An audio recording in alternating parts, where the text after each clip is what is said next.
Good morning, everyone. Thanks for coming. So we got some good news this morning. My husband just watched the Weather Channel. It looks like it's taking a little bit, the storm is taking a little bit of a turn and heading up the coast. I mean, they're not sure yet, but it might not be a direct hit. You might get the back end of it, which is better than getting a direct hit. So good. Yeah, for real. Remains to be seen. Who wants to shout out all the good mornings to all these lovely people that decided to join us this morning? Well, good morning to Don, first one in the house. Thank you for joining us. Nate, every day I'm hustling. Nate. Siggy, oh God, you gotta be exhausted like all of us too. You guys were in the chat with us late last night. Mark, T. Picker, Joy, woohoo! Joy's in the house. Be the Difference Clothing. Welcome. And of course, we have our special guest this morning, Miss Tiffany of Eat Sleep Amazon. Thank you. I see Wonder Woman and D. Roop just jumped in. So they were also with us last night. Yeah, it is kind of early. It's kind of early. Yeah, it is, especially when you were up with your friends last night until what, almost 2 a.m.? Mm-hmm. Yeah, guys, you can't do that to me anymore. No, definitely not. But it was fun. It was fun, but I turned into a pumpkin after midnight. Courtney is here. Bolo Buddies, hello. Good morning, Miss Courtney. Yeah, we still got to watch the replay and see who did the number 8 first. Maybe what we'll do towards the end of the show, maybe we'll see if we can pull it up and get it to that point where we announced the number, announced to start, and then maybe we could just slow the chat down or something. We'll figure it out. Oh yeah, for the prize. Oh, Courtney, good morning.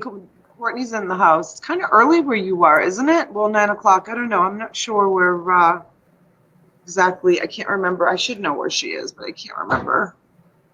Yeah, Wonder Woman, amen to the storm track moving away from us. You can see the storm shutters right there. The storm shutters are up in my house. I don't know if my husband's going to continue to put them up or not. He's saying no in the background. Hi, Anthony. Morning, Anthony. Coming in. Morning, Anthony. And Siggy Lamp, thank you so much. Everybody have your coffees? Yes.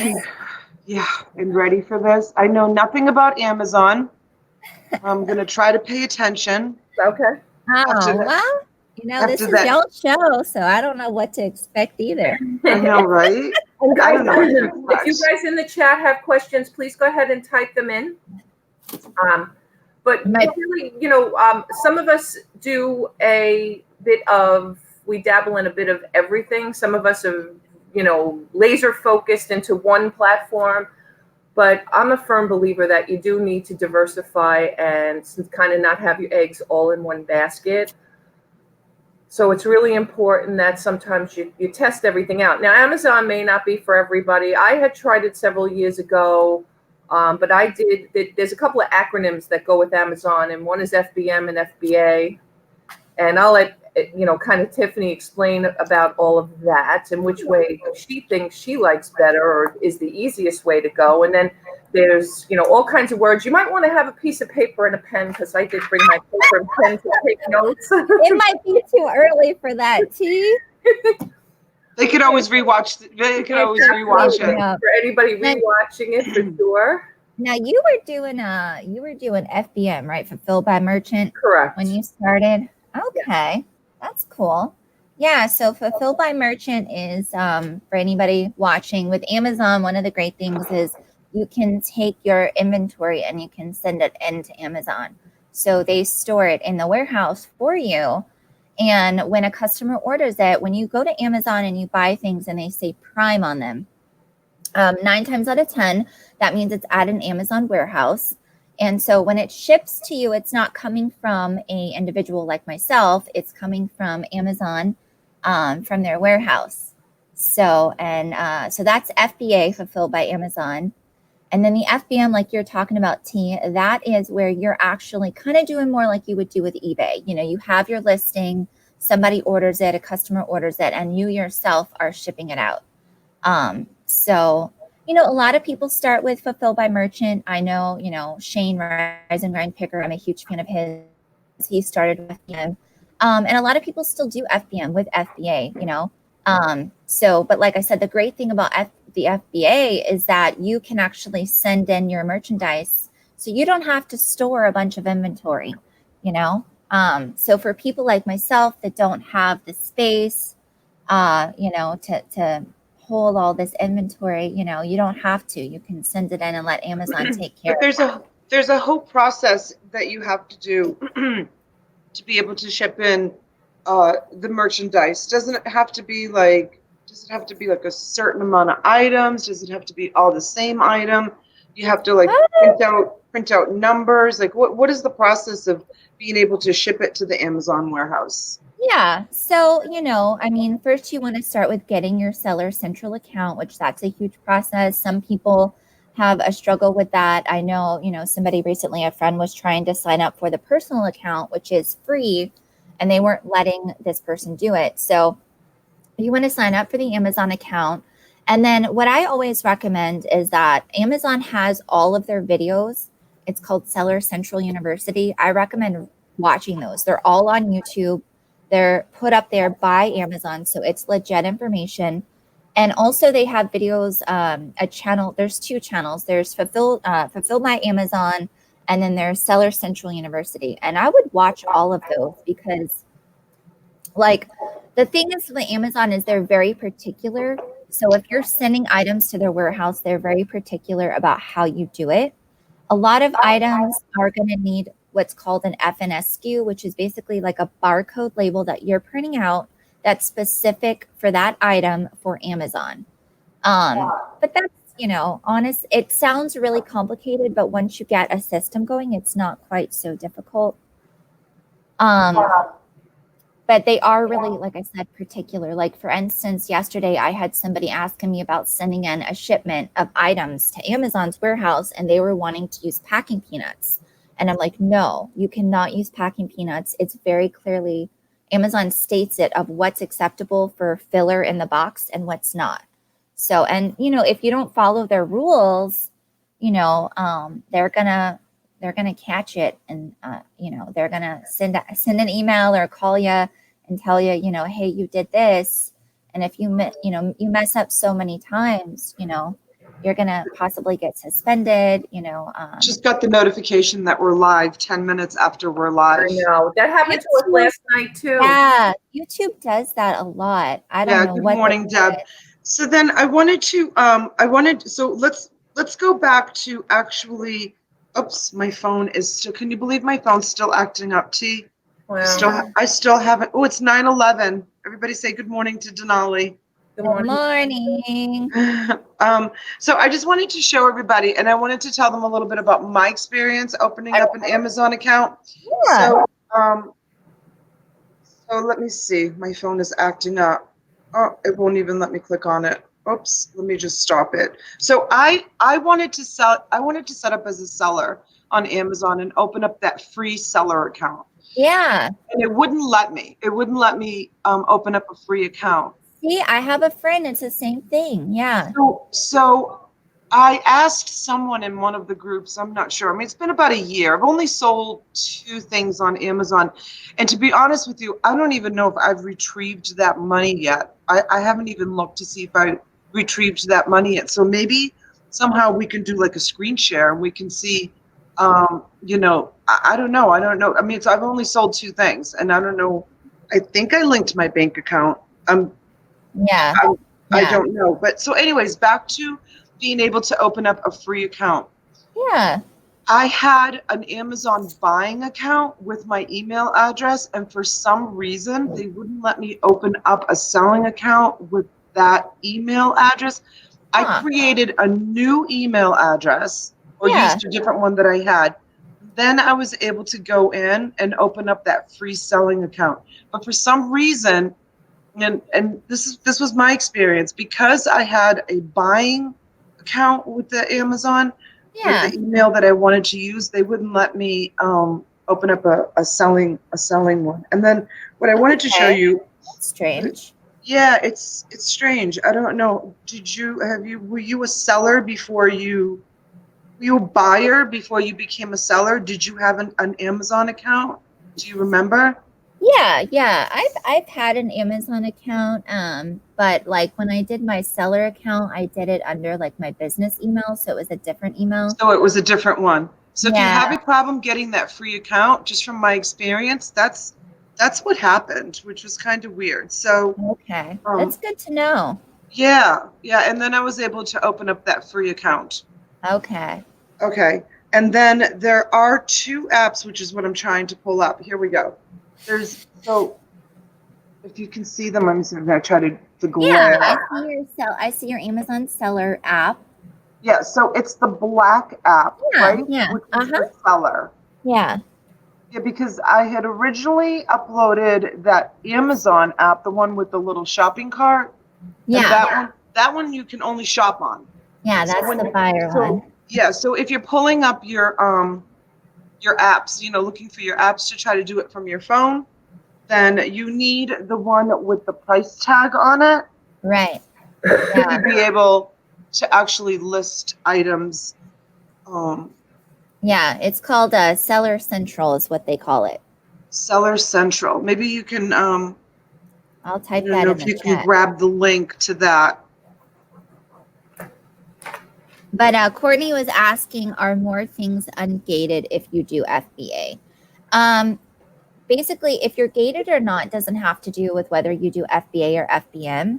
Now, if you do want to get ungated quicker, like what we call auto ungated, and what that means is basically like when you go to sell something on Amazon, like either you're scanning it with your phone or you're typing it in, or you're scanning it, from your laptop or whatever, and it says, "Hey, you're not allowed to sell like."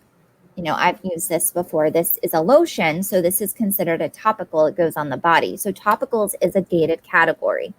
So like it'll say you're not allowed to sell it. And then auto ungated means that you click like there's a button that will say like request approval.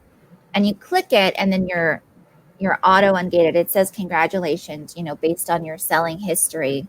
You can sell it. So if you have a professional account, which is $40 a month, you're more likely to get auto ungated and a lot of stuff quicker versus the personal account. I mean, I don't have experience with that, but that's what I've heard from reputable sellers. Talk a little bit about that, Tiff. What's the different professionals like? Yeah. What are the different tiers, let's say, or levels of being a seller? So, I mean, like recently, like I said, I've heard of somebody trying to get a free account, which is the personal account. It's a personal seller account. So it's Seller Central, but it's the personal account. And it's not technically free. What it is, there's no fee to sign up. Basically, when you sign up for it, you don't pay unless you sell something, and you pay $1 per item that you sell. So there's the personal account, and then there's the professional account, which the professional account is more complicated. You're gonna have to have commercial liability insurance, number one. Number two is you're gonna pay $40 a month. But if you're selling more than 40 items a month, it makes more sense to have the professional account. And people, with the liability insurance, I mean, that's a huge whole nother topic, but it's not really that expensive. It's based on your sales revenue. So if you're a small seller, your insurance is not going to be that much. Like I know somebody that, he's doing like, I think almost $1 million in revenue this year, and he only pays like $600 a year in insurance. So that's not too bad. So can I show you something else on my phone here? So apparently I have 4 items listed on Amazon. I haven't checked my Amazon account in forever. Now, are these all fulfilled by merchant? Fulfilled by merchant, Okay, yeah. good. I was gonna say otherwise you're paying storage fees. Okay. Yeah. No, and all but one of these is gone. I've sold them on eBay. Okay. Well, then you need to. It Yeah. says, what does that suppressed mean? Suppressed usually means that there's something wrong with the listing. Like they want you to update the photos. Because the thing is with Amazon, it's much different from eBay. So on eBay, when there's a listing for an item, it's your listing. No one else can hop on it. You'll see multiple listings for the same, like I have this lotion. So you'll see multiple listings for this lotion. On Amazon, you'll see one listing for this lotion, and then there will be multiple sellers on the same listing. So what will happen sometimes is like you'll have a listing for whatever this item is that's suppressed, and somebody like will be a jerk and they don't want you on it and they've sold out of it. So what they do is hop on and they edit the listing and they'll remove something like the category. I've had that happen. So then Amazon On your account? well, not on your account because you don't like it's not getting into your account. It's just getting on the listing, So the listing is open for anybody. And so and go in there and edit it. Amazon usually, is very particular Well, about editing could something like it that. also mean that because it says out of stock and suppressed, Right. so could it also mean that I deleted that? It doesn't mean you deleted it. If you deleted it, it wouldn't be showing in your inventory. But I can show you how to like delete that listing from your inventory. Yeah, you need to show me because I don't know how to do it because I've looked. I've Yeah, looked like, how do I delete these items? Because they're no longer available except for yeah. one of them. Okay. So one big difference with Amazon that, a lot of non-Amazon sellers don't know, I guess, is that, like I've talked to you ladies before, it's not as easy on Amazon to like share, like you can't share certain things. Like you really can't share what you're selling. You Well, can't. it shows down here on the bottom. It says share listing. Oh, yeah. That's like if you wanted to, like copy the link to like do an advertisement or something for it. But Like yeah, an affiliate link? not an affiliate link, but like if you wanted to say that you manufactured that product, so you created that listing and you to like advertise it on Google Ads or Facebook Ads, you would need to have like a link to the listing so people can find it. So we had Anne and Marrakesh just Good morning. Thank you for coming. Look at me asking all these Amazon questions, T. And I was telling you yesterday, I'm not going to know what to ask her because I know nothing about Amazon. That's okay. That's I mean I just, yeah, I So you just take it in. Siggy had asked about receipts. So for every item that you sell, is it or is it not a requirement to have a receipt? Yeah, so it's not that it's a requirement. Like it's not a requirement per se, like for you to list the item on Amazon, for you to send it in FBA, or for you to sell it at fulfilled by merchant. But you always want to have a receipt or an invoice. So, and I had this discussion with somebody on Facebook yesterday. So, a receipt will come from a retailer, Target, Walmart, Sam's, Costco, Joe Blow's, Snack Shop, whatever. It's going to come from a retailer. And an invoice is going to come from a manufacturer or a distributor, So that's, if you want to get into the wholesale game, but you want to always have that because what that is it's considered your chain of custody for your item. So if a customer comes back and says, this item is fake, it's counterfeit, it's not legitimate, or they come back and they say, I bought this item and it was listed as new and it's used, or it's, whatever, it's partially used, it's not completely brand new. You need a receipt or an invoice to kind of make your case against Amazon, not against Amazon, but against the customer to protect yourself. So like anything that you buy from garage sales, yard sales, Donna's auctions, you never want to list them as new, ever, ever, ever, ever, ever. Because if a customer comes back and says that it's not new, you have no way to prove that you bought it new, Because if you shop at Goodwill or you shop at a garage sale, obviously, you're not going to have a receipt for that item, So that's a big thing that a lot of people, they'll get stuff at garage sales or yard sales and sell it as new.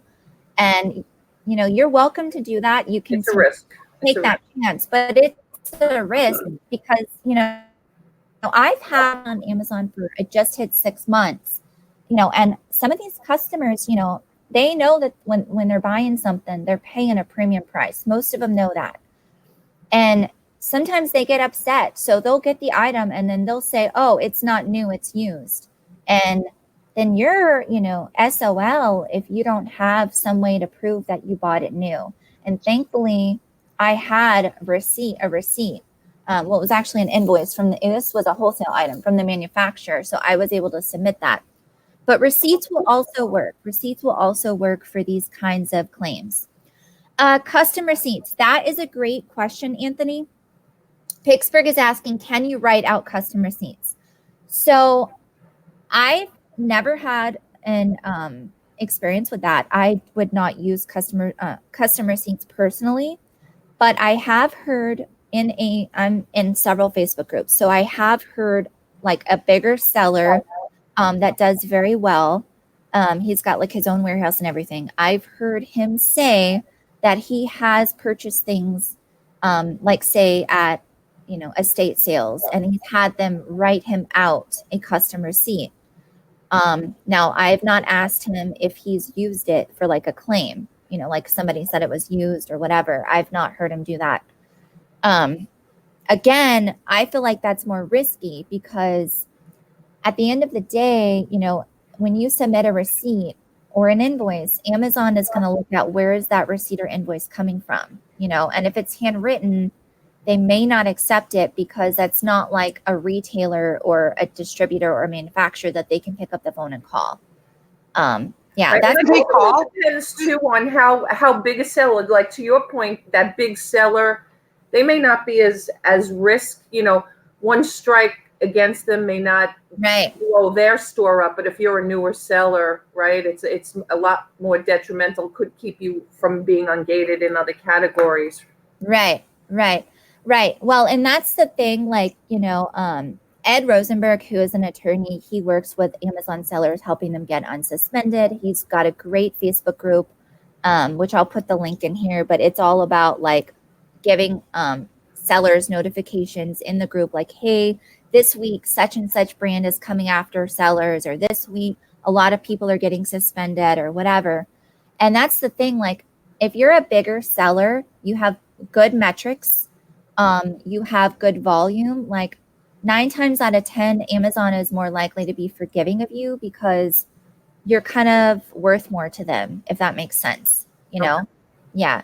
I mean, I don't have any written evidence of this, but this is what I've heard from experienced sellers who have more experience than I do, who have dealt with Amazon for, you know, several years.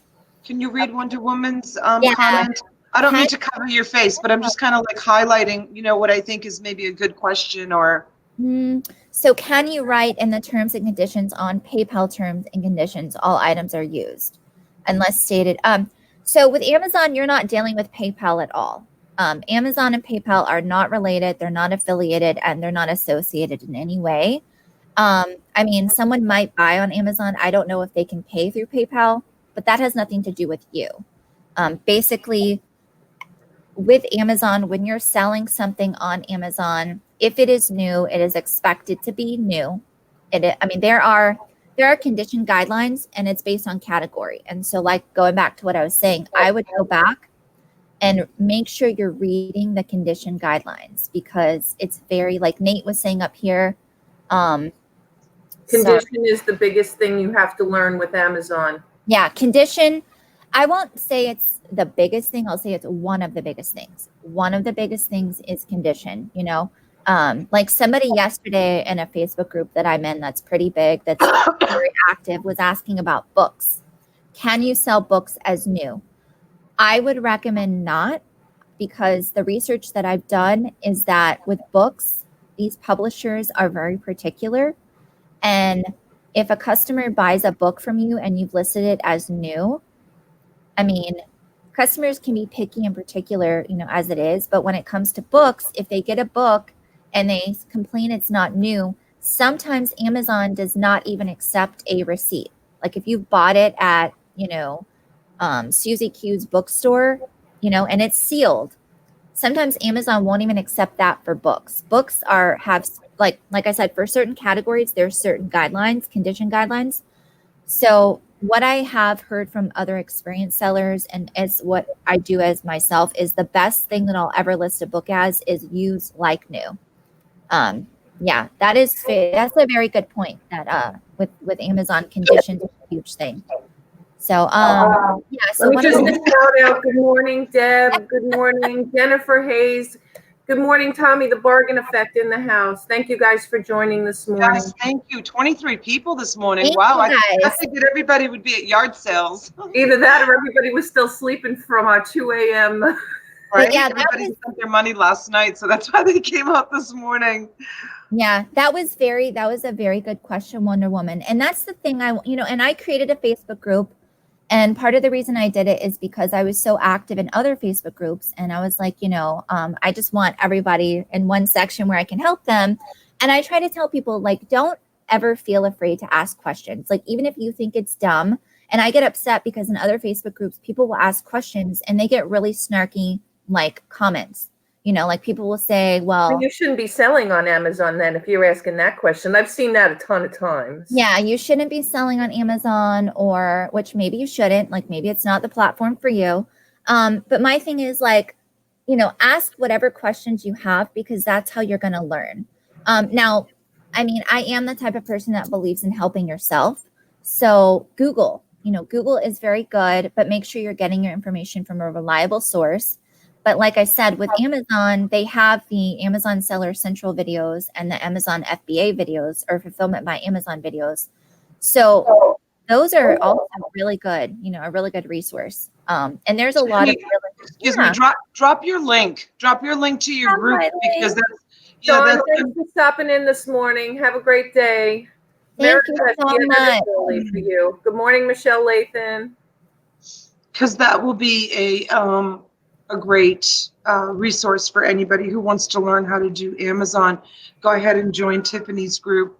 And thank you guys. Yeah, I'm really trying to. Good morning, Red. Thank you for joining. To help answer people's questions, and that's I mean, that's the thing is like going back to the questions thing. Like, I don't ever want to make someone feel like they're asking a dumb question. Sometimes if they ask me a question, I'll say like, hey, go read this or go watch this video and then come back to me and let me know if you have questions. But that's not because I don't want to answer their question. It's more so because like, number one, my time is very limited. And number two, like, I feel like I don't want to teach people, like the saying goes, like, don't teach somebody, don't give them a fish. Yeah, teach them how to fish. Yeah, teach them how to find the answer, because most of what I've learned and what I know has been from YouTube and Facebook groups, honestly. So yeah, hello to everybody in the chat. Sorry if I'm I'm trying to answer questions and then also see who's in here. But thank you guys so much for your support. So I guess the other question then, if you want to sell, can you sell items? Because this has always been in the back of my head. Everybody thinks Amazon new. Right. Are you more gated to sell used items, aka like collectibles and things like sometimes we sell on eBay, Yeah. Are those gated categories? Well, so a lot of times if you are gated or restricted in something, you can sell it used or collectible. But again, you want to go back and you want to read the condition guidelines. And that's what I'll do today. I'll go ahead and get the condition guidelines and I'll post them in my Facebook group just for everybody to have as a reference. But you really want to read those because you don't want to think like when you try to sell something and it says you can't sell it new, just that you can sell it used like new or like collectible, that's kind of like your way to cheat the system. I mean, I will say like there are times when you can't sell something, sell it used like new and list it for just a few dollars cheaper and it will sell and that's fine. But you want to make sure that you're listing it according to the conditions. Yeah, because Amazon, like Nate said, with the conditions, that's a huge part of the Amazon learning curve. There's so many, there's different conditions for books, for toys, for like media or video games. There's, there's certain rules. So, all right. I'm What is sorry it, that I Phil? keep covering your face. Yes. But my friend Red just stopped in. He's local Okay. to me here. He used to be one of my customers when I had my thrift shop, Wow. and he used to come in looking for records, and he is an LP expert. Like, he has the biggest record collection ever. So I've been trying to get him to come on Yeah. and talk about his experience. I think that people would love for him to come on. That But would he be may a be fun gone already. show. He's getting ready for the hurricane. I just wanted to say hello to him. And you guys, I'm going to take this opportunity really quick to just, everyone, please subscribe to each other. Even if someone doesn't have any content on their YouTube page, they may a year from now, and that you're going to give them that boost. So yeah, everyone, please go ahead and subscribe to one another. And that's all loud expert. I just love music here. Been doing this for such a long time. Awesome. Yeah, he's an expert, you guys. He's just being shy about it, but he's definitely an expert. The man has an amazing collection of records. Yeah, thanks for stopping in, Red. I really appreciate it, my dear. I couldn't believe my friend Sharon Saratani hung out with us until after 1 o'clock That in the was night. She's awesome. not even a reseller. Like, it was because I posted it on my personal Facebook page. Yeah. So she joined us. That was really cool. Anyways, sorry to get off subject. No, you're fine. I had a question while you were just talking. Now I just totally. Now, Marrakesh was asking, do I have a YouTube video, how to make your first Amazon book shipment for beginners? I don't, to be honest. I've not put out much content. I think I have. Well, I have 3,200 books. I'll keep saying it's still sitting in my garage waiting to go to Amazon. So maybe I'll make that video. Right? Tee, you make the video. I've not made much content. And that's one thing, like I just don't have a lot of time because right now I'm just hyper focused on my business. And, I don't know, like there's just not enough time in the day for me. I do need to. You're not alone. Right? That's a constant struggle for everybody. But that's a great question, Marrakesh. I would definitely search YouTube because I know that there are some videos on books. I don't do a lot of books myself. That's not what I focus on, but books are very good money on Amazon. So that's the other question I have because I forgot. Like I said, I did books. That was my biggest selling was books years ago. Yeah. And that's why I started Amazon, but did FBM instead of FBA. Is there a difference the way you list, whether or not you're sending them in or you're doing fulfilled by merchant? Is the listing any different or it's exactly the same? The way that you list it is going to be the same. But basically, when you're listing an item, like I said, with Amazon, you have to realize that there's one listing per the item, and then there's multiple sellers on that listing. So it's much different from eBay. And when you list it, basically, like you're going to select either you want to do it fulfilled by merchant or fulfilled by Amazon. So that's the only thing. Okay. Yeah. Because sometimes there isn't a listing. Like, I was into a lot of antiquarian and collectible books. Yeah. So sometimes you can't scan them because they don't have a barcode, because there's no ISBN number. Okay. They're too old, right? Books. Right. I forgot what the ISBN was before ISBN became a thing. But there are some books even that have an ISBN but don't have a barcode. You can put the ISBN number. Sometimes it doesn't come up because it's so rare or things like that. So how is that kind of done? So for books that would be like a personal decision if you wanted to do it. I mean, if there's not a listing already on Amazon, then you would need to create the listing. Now, if you're a new seller, your account's new, they really limit you to how many listings you can create. Oh, they do? Oh, yeah. Yeah. Okay. Amazon is very protective. I call it like the mothership, like Twain, Twain's mothership products. Amazon is like the mothership. It's very protective of its nest. And so when you're new, it's very particular about like how many listings you can create. I want to say like you can do like maybe like 2 a week or 2 a month, something like that. I don't know. I can't give you the exact information on that. I can look it up.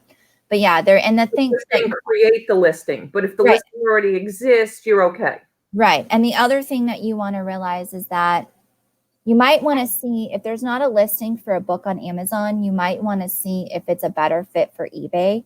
Because one thing about Amazon that's great is that if the listing's already there, you can get an idea as far as like how fast it's going to sell and like for the price it's going to sell.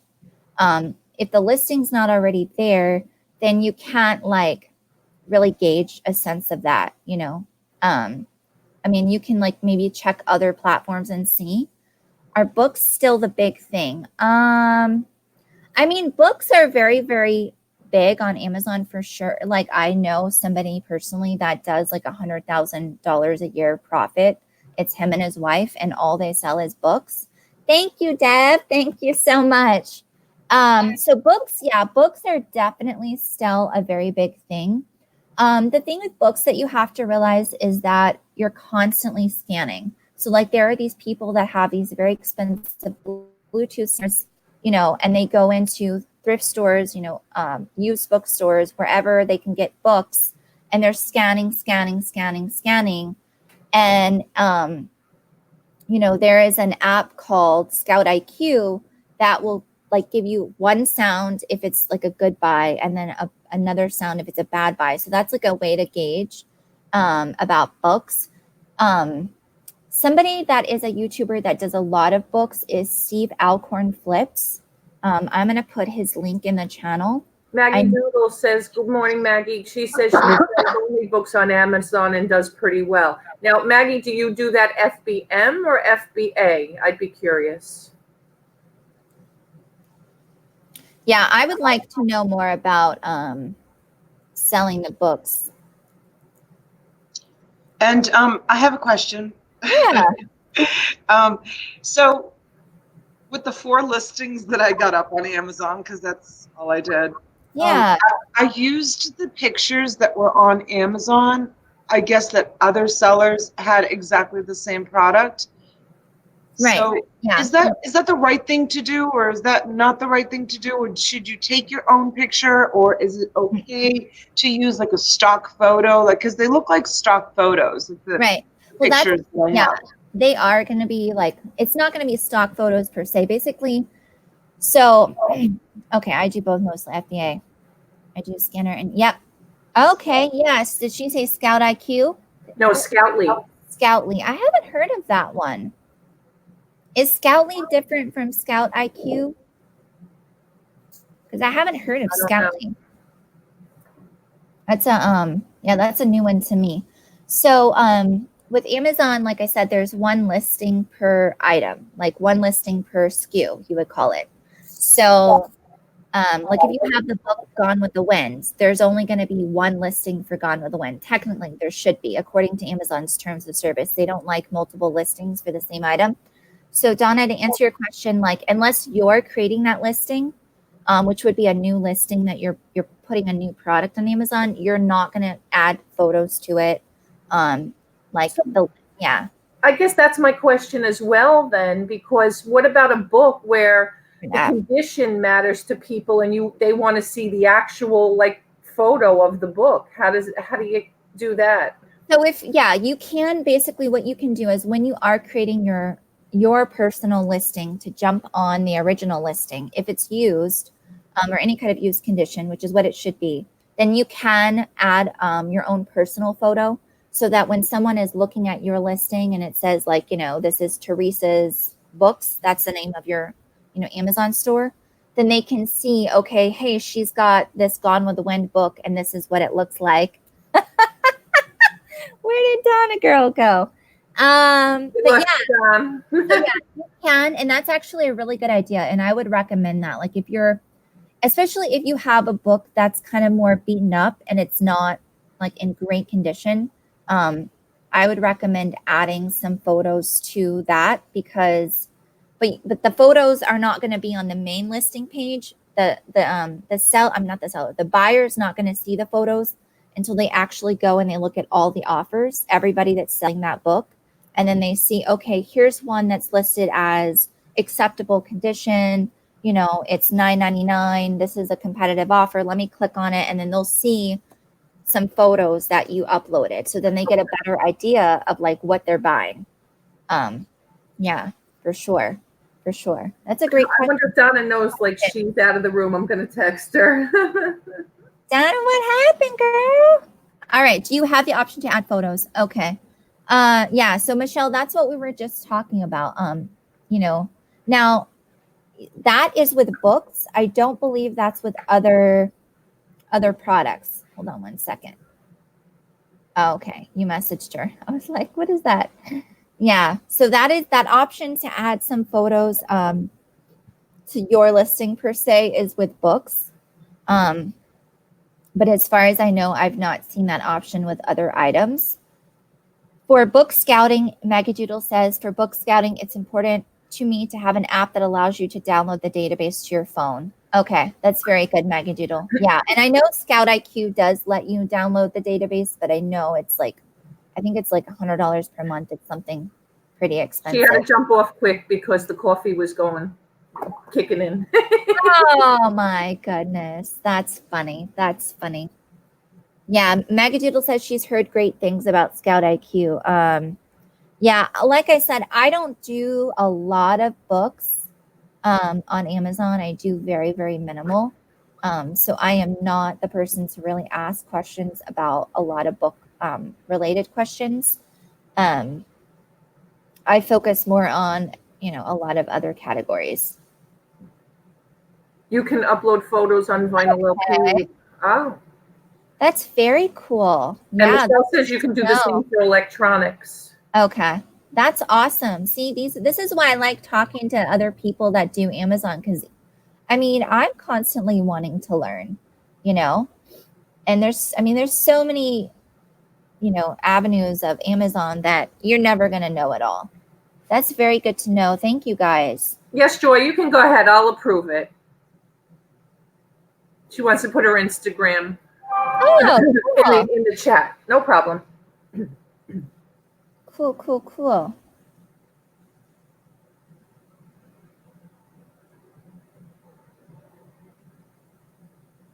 So you were saying, T, that you have like a lot of books. Yeah. Yeah. I think how I'm gonna tackle it. I mean, they're all boxed. They're in my garage, but yeah. I think how I'm going to tackle it, obviously, is to do the scanned books first and get them moving. Yeah. At this point, I just want to cover my costs to ship them in and sell them. I don't even care if I make a penny on them, as long as I don't lose money and I get them out of here and I get the experience to start doing FBA. That's my whole goal. That's my whole goal. Yeah. Now, do you have these currently listed on like eBay or anything? Nope, I took them all down. It's like almost a year now off of even eBay. Wow. Yeah, I mean, it might be a good idea like to get one of these apps. Like with Scout IQ, I know you get a 14-day free trial. Yes. Sorry. You're back. All right, I'm going to see if I missed any questions. Sorry about that, you guys. No problem. I'm back now. Good morning, Abraham. Thank you for joining. Yeah, Thrifty, back to your question. Yeah, books are definitely still a big thing. But I always tell people to focus on what they enjoy selling, what they're good at selling, what they feel like just comes natural to them. And you also have to focus, obviously, on what you have in your area. You know, like where I live in the middle of nowhere, we don't have access to a lot of books. So that's why I really just haven't focused on them. So Nate is saying that if you don't sell new books, I don't see how people make money unless they are school books or something. The shipping fees are so high. Okay. Yeah. I mean, that's my point. If it's not worth it for me, Are you talking about like FBM or FBA? Because I know most people that sell books on Amazon sell them FBA. And they're all used books, like all of them. Yeah. Because again, you don't want to sell a book as new pretty much ever. Because a lot of I only have one book that's still wrapped in plastic, and honestly, it's got a dinged corner, so I wouldn't do it anyway. No, I would list that probably as used like new, or maybe even used very good. I would kind of go over like when I'm listing books. I look at the condition guidelines specific to books, and then kind of double look at my book and say okay, which I would even drop it a grade. Yeah, that's how when I was selling on eBay.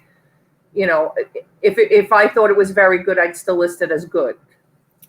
They charge like $8 shipping on books. Are you talking about shipping for the to the customer? To the customer? What are you talking about? Because FBA basically, the big thing about getting the most bang for your buck with FBA is that you want to send the most items in a box, or the most you can have multiple boxes, but they're all going to the same warehouse. And that's how you're going to get the most bang for your buck. I'll send, a 40-pound box to the warehouse, and it's not 40 pounds in one box. It's multiple boxes, but they all add up to 40 pounds. And it's I don't know, $10, FBA. I don't know. I'm not sure. Was he saying that every book they charge $8 to ship it in? No. Yeah, I'm not sure, Nate, what you're talking about. But if you I could see what he's saying. If you only have 3 or 4 books, it's gonna cost you more per book to ship it to the warehouse. If you have I've had 5 or 6 pound shipments, and it's costing me $8 to ship that shipment, versus a 40-pound shipment that cost me $10. Fees when they sell. Oh, the fees. I see.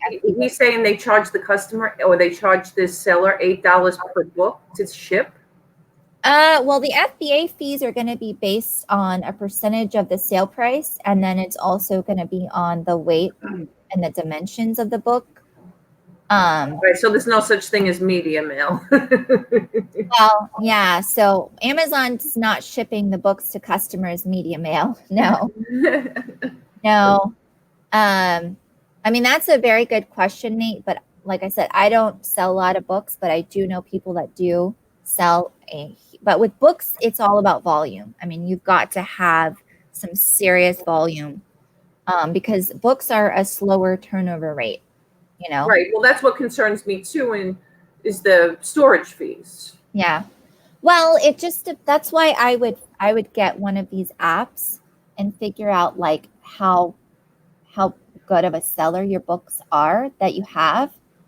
And then if they're slower sellers, I probably wouldn't send them in Q4, because Q4 storage fees are higher. I would wait and send them in after Q4. If you don't think, if the data shows that it's not gonna, if it's not gonna sell, very quickly. How do you avoid shipping to multiple warehouses? Yeah, I see that a lot, and I don't understand why people even care. Well, you care because the thing is that when you're paying for right now, UPS is the only partnered carrier with Amazon. So when you ship a box FBA, you have to use UPS if you want to get discounted rates. Otherwise, you're just going to pay, non-partnered carrier rates. So it's going to be higher. But the reason you would care about multiple warehouses is the biggest reason is that, obviously you're going to have, if you only have, 10 items and they're split up into 3 warehouses, that's a problem because, like I said, you're going to probably pay $10 for each shipment, so that's more money that you're losing versus if you have everything going to one warehouse, which is why I would recommend for FBA shipments, get as many items together as you can and then create the shipment, because there's a greater chance that they'll send a majority of those items to the same warehouse. Okay. Is there ever a time when Amazon would send back your items? Yeah, they send them back all the time. I mean, they're not going to send them back without notifying you first, but I mean, if a customer returns something and Amazon says that it's customer damaged, they're going to send it back to you. Well, it's a settings thing. So you can either have it set for them to destroy it, or you can have it set for them to send it back to you. Technically, they don't destroy it most of the time. Most of the time, what they're doing now, they starting September 1st, instead of just what they call disposing it, which is where they would take all these items and they would liquidate them. They're now going to give them to a nonprofit that, you know, will sell these items to other nonprofits, you know, so they can get that going. But yeah, Amazon sends back your items all the time, but they're never going to do it without letting you know they're going to do it. And you always have the option for them to dispose it first if you want. What is Abraham saying? Yeah, what's the inventory lab? So Inventory Lab is basically a account. I want to say it's an accounting software. It's not a full accounting software. It's not going to do all the like work for you like QuickBooks would do. Like you're going to have to probably, I mean, I always recommend getting an accountant, getting a licensed CPA, but Inventory Lab is going to do a lot of great things. So it's going to keep track of all of your inventory. It's going to have the cost of everything that you bought. So either you enter that cost manually, or when you're scanning it in, you're going to have to enter that cost manually at some point. But basically, it's going to help you know, like your numbers on Amazon, like your profit, your loss, your profit margin, you know, your revenue per month. It's going to tell you your sales tax, like how much sales tax you're paying to each state. It tells you so much information. Like there's so much that Inventory Lab can do. It also helps you you have to set this up. I recently did this, but like it'll help you know when you need to reorder more items. Like say you're selling a lot of replenishables like I do, it's going to help you know when you need to kind of like get the ball rolling to reorder those. It's also it also comes with an app, a scanning app that is called Scoutify. And then so if you're doing retail arbitrage or even scanning books, you can use the Scoutify to scan. And what's really great is it'll give you so much information. Like it'll help you know. Is that a paid app or a free app? So the app comes with Inventory Lab. Inventory Lab has a free 30-day trial. And then after that, it is $50 a month. If you pay monthly, it's cheaper if you pay the annual rate. But yeah, that's a great point. So Joy wanted to know. So when Amazon, after the period of storage, and they donate your books, you lose that money? Well, they're not going to donate it without so they're not going to do anything with your inventory without telling you first. Well, I may have missed this, but how long will they hold your inventory for? Did someone ask that? I don't know. They're going to hold it as long as you want them to hold it, but they're going to charge you. Now the storage fees are not that high. Like for instance, last month, I think I paid $30 in storage fees, which is, I can actually give you more data to kind of give you perspective on that. But so, for instance, if an item of yours gets damaged in the warehouse, which that happens a lot, Amazon will reimburse you. Amazon will reimburse you for that item. They're also going to basically say your item gets damaged in transit to a customer, they're going to reimburse you for that item. Now there are some items that a customer will return and it's completely damaged. You can't resell it. They're not even going to send it back to you because it's damaged. So in that instance, yeah, you're going to take a loss. You're going to lose money. But you have to look at the bigger picture, just like with any kind of platform like eBay, you're going to lose money sometimes. But So with FBA, even though you sent the product to Amazon, you sell it. Amazon sends it to the customer.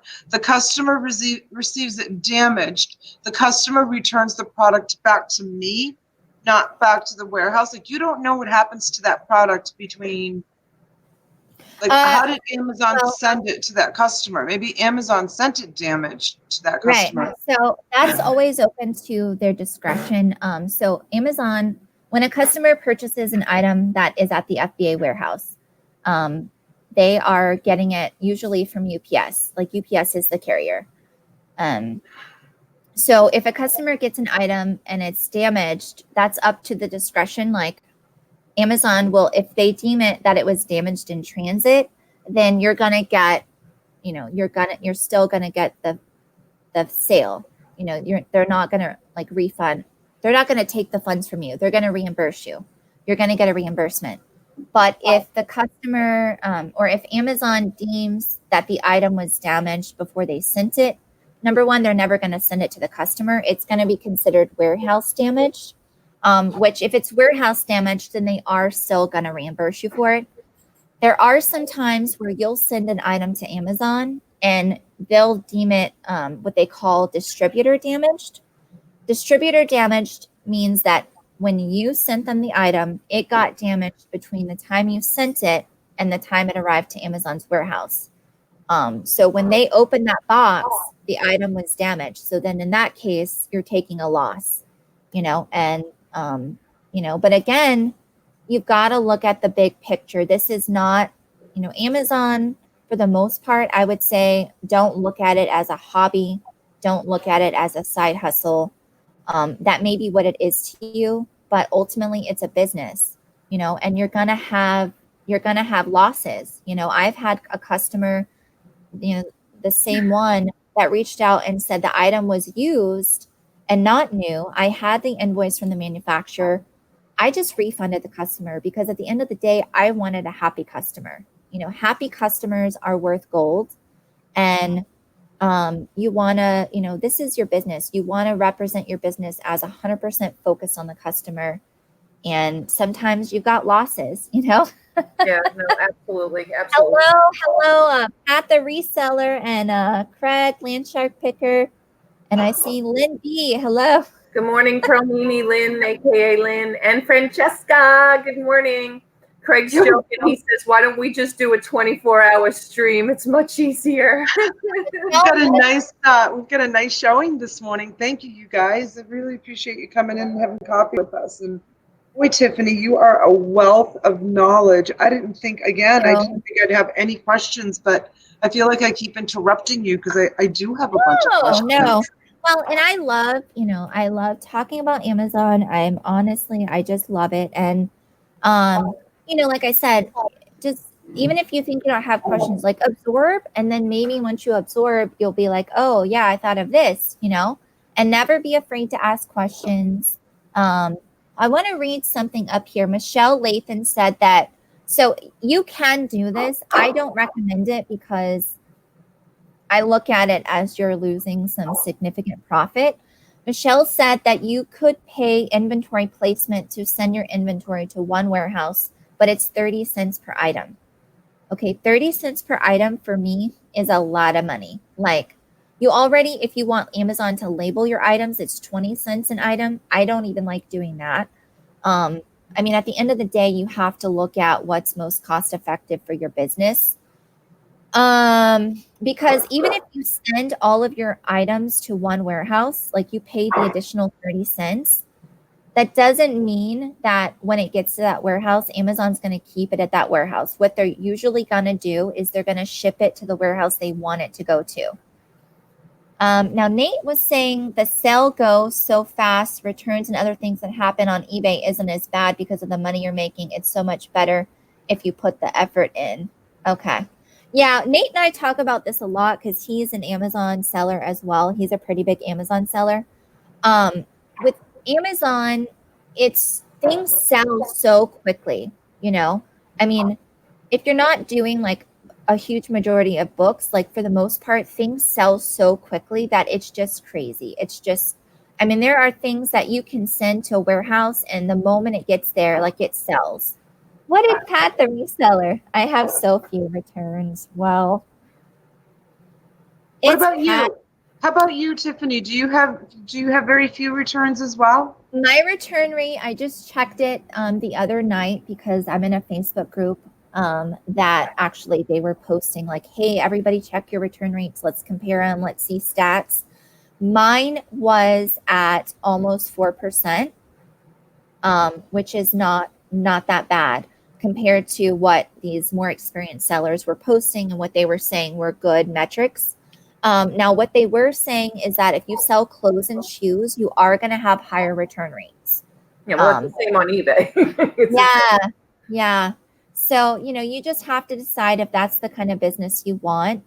With clothes and shoes, sometimes you have higher profit margins. So that's just something that you have to decide, Nate said he rarely ever sends to multiple warehouses. And I'm the same way. I live in Louisiana. Most of my stuff gets sent to one warehouse, and that's Memphis. And I love it. I love when I'm doing a shipment and it says Memphis. Yeah, I love it. What are you talking about, Nate? Where do you see? Okay. So, are you asking about your return rate? Yeah. Maggie Doodle, every once in a while, my shipments are split. Yeah. And that's the thing is, like when you're doing your shipment, okay, I generally send a box of 30 or so books. Yeah. And I think, I mean, Maggie, you said you sell mostly books or all books. Did she say she sells all books? Yeah, well, I don't know that she's exclusive, but I think that's the majority of her. Okay. Yeah. And that's the thing. I mean, whatever you're selling, whatever you're sending into the to FBA, you definitely want to try to send in, the more items per shipment that you can, because that's how you're going to get the most bang for your buck as far as shipping fees. Yeah, so that's what Nathan's asking about the returns. How do you see your return rate? So that's a great question. So it's a calculation you have to do. Basically, you would go to your manage orders and you would look at all of your orders in the past 30 days. And then you would also look at your managed returns in the past 30 days. And then you would just do the math on that. So, yeah. And then you would basically, number of returns divided by number of sales. And then you would multiply that by 100. Yeah. Francesca says that she, sometimes the buyer is questionable. She sold, but Francesca, that's a chance we take on all selling platforms. It happens on eBay, not necessarily. Yeah. That's the price that we have to pay, to be resellers, unfortunately.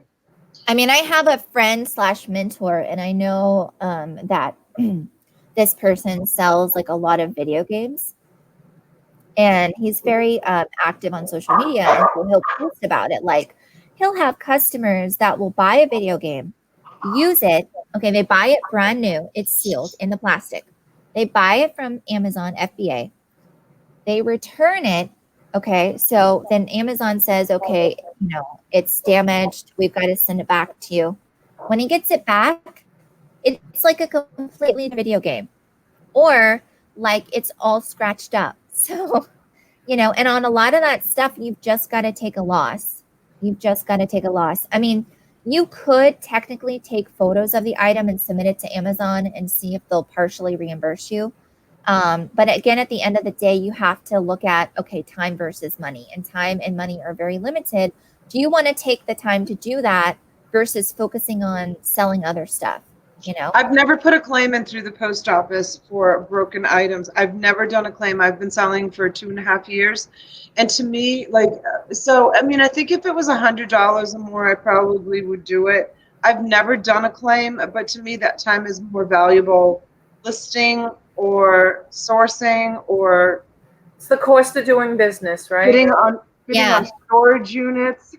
Yeah. Now with Francesca, if you are asking or referring to Amazon, like Nate said, you can call seller support and you can open a case.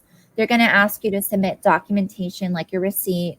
They're going to ask you to submit photos. Sometimes they will reimburse you, and I've heard of cases where they won't. That's just at the end of the day, like Donna says, sometimes you just have to count it what it is.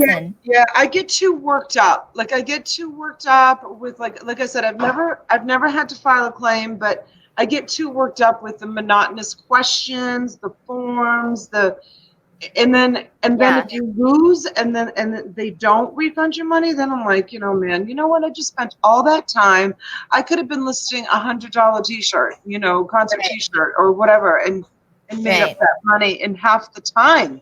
Right.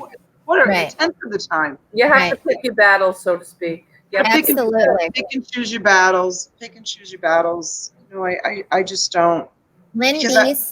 Lynn B said that she would like to learn or love to learn about storage units. Well, stay tuned because that is an upcoming day. Next Saturday. And Donna's going to help me buy one. Oh, yeah, we are going to do, I know, and I don't mean to be disrespectful. I just, holding up my phone. I'm listening to everything you're saying, but this is what I'm also doing. But that's your thing, though. That's, I know, it's my thing. All of the big storage unit people, I'll call them the big ones because they have like thousands and thousands of subscribers. I have 1,000. But they have done this. Some of you may have seen it where we do a screen share and Tee's going to give me her zip code and I'm going to go in and look to see, because you get to have like a little bit of a trained eye after a while as far as like what you notice, what you see and stuff. And I mean, what other storage unit buyers look at and make a decision on bidding is completely different than my opinion. And so you guys have seen my pictures and you've seen what I've scored out of my storage unit. So who knows what works? You just gotta. It's like throwing $100 on the roulette wheel. Right. So that's another conversation for another. And then next Saturday. Stay tuned. So first of all, T, so you're going to be buying a storage unit that Donna helps you find. Wow, that's exciting. And Wade contacted me, Wade's Ventures. So I think I told T about this, right? So he picked me as one of them. He has picked like 4 or 5 different storage unit buyers like across the country. And we're doing this little like sort of campaign. I don't know if this is going to make sense the way I'm explaining it, but there's going to be a $250 cap. And sorry to change the subject, Tiffany, but no, I'm interested in learning this. Yeah. So there's going to be a $250 cap. He's going to take my zip code. I'm going to take his zip code. I'm going to buy him. He'll pay for it. Up to $250 a storage unit, one that I think that would be good for him. And he's going to buy me a storage unit in my area that he thinks is going to be good for him. And then we're going to do, we're going to videotape it. Yeah. And send him the video. And then his wife, Ashley, she does all the videos and editing. Yeah, she's awesome. Yeah, she's really good. So then she's going to make a little YouTube video, and then he's going to send the video back to me, and he'll post it on his page, and I'll post it on my page of us like collaborating, which I'm really excited about. So that he chose me. I've been following Wade since he had, from the very beginning when he had he had nobody. He had like no subscribers, and now he's, oh my God, he's in the thousands and thousands, isn't he? He's up 30, there. Yeah, 30, 40,000. 40. I think he's at over 40,000. Yeah, that's really awesome. His channel grew in leaps and bounds. He also told me just the other day. He said he congratulated me on 1,000 subscribers, and he said that from 1,000 to 5,000 is the hardest. Wow. He said once you hit 5,000, your channel will grow like crazy. That's awesome, though. So he said, don't get discouraged. So I'm kind of putting it out there for anybody else that's trying to grow their channel. He said that was the toughest for him to get from from to 5,000, and then it just grew. Okay, Eat Sleep Amazon. And let me see what this every day I'm hustling. My returns are 4%, and most are because of Amazon damages during shipping. Yeah, Get Nate is like, he's awesome. I mean, we like connected because, you know, he's new to Amazon and he's really big into it. Like he wants to learn a lot. I'm the same way. That is awesome. 4% is amazing. And mine's the same way. Most of my returns are Amazon damaging my stuff, like in their warehouse. And I'm like, okay, good, you know, because you still get paid for it. That's awesome, Nate. That's really good. And there is like, it's you know, it's wild. Like there was a lady that posted in this, you know, this feed, and her return rate was like 1%. And I was like, what is your secret? And she's like, well, we bubble wrap everything. We, you know, we like, you know, we go crazy with prep. And you know, I was like, whoa.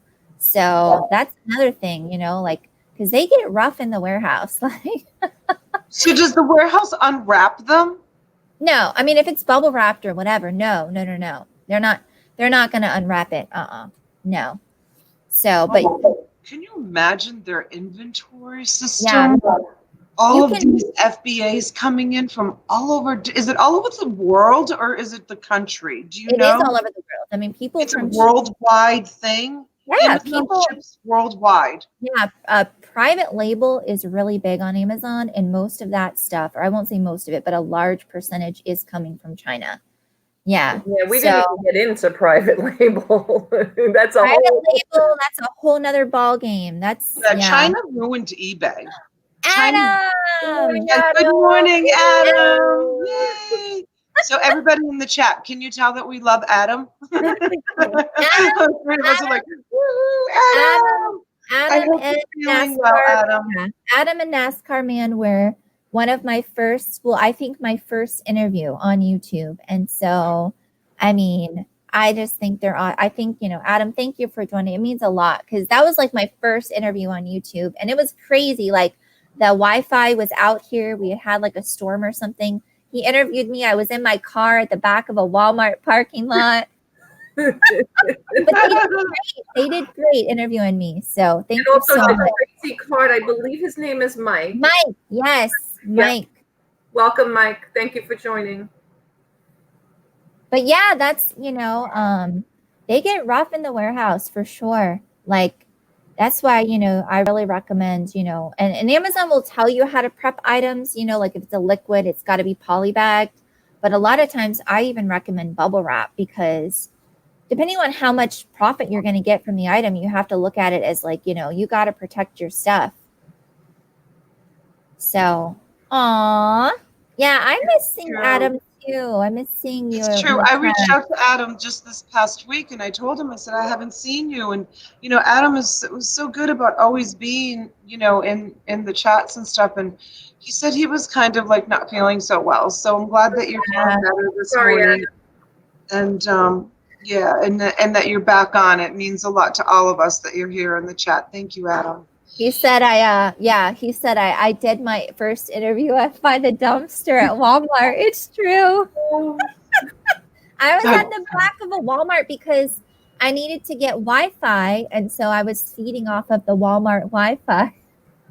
Oh, wow. Isn't that funny? They have like an open Wi-Fi?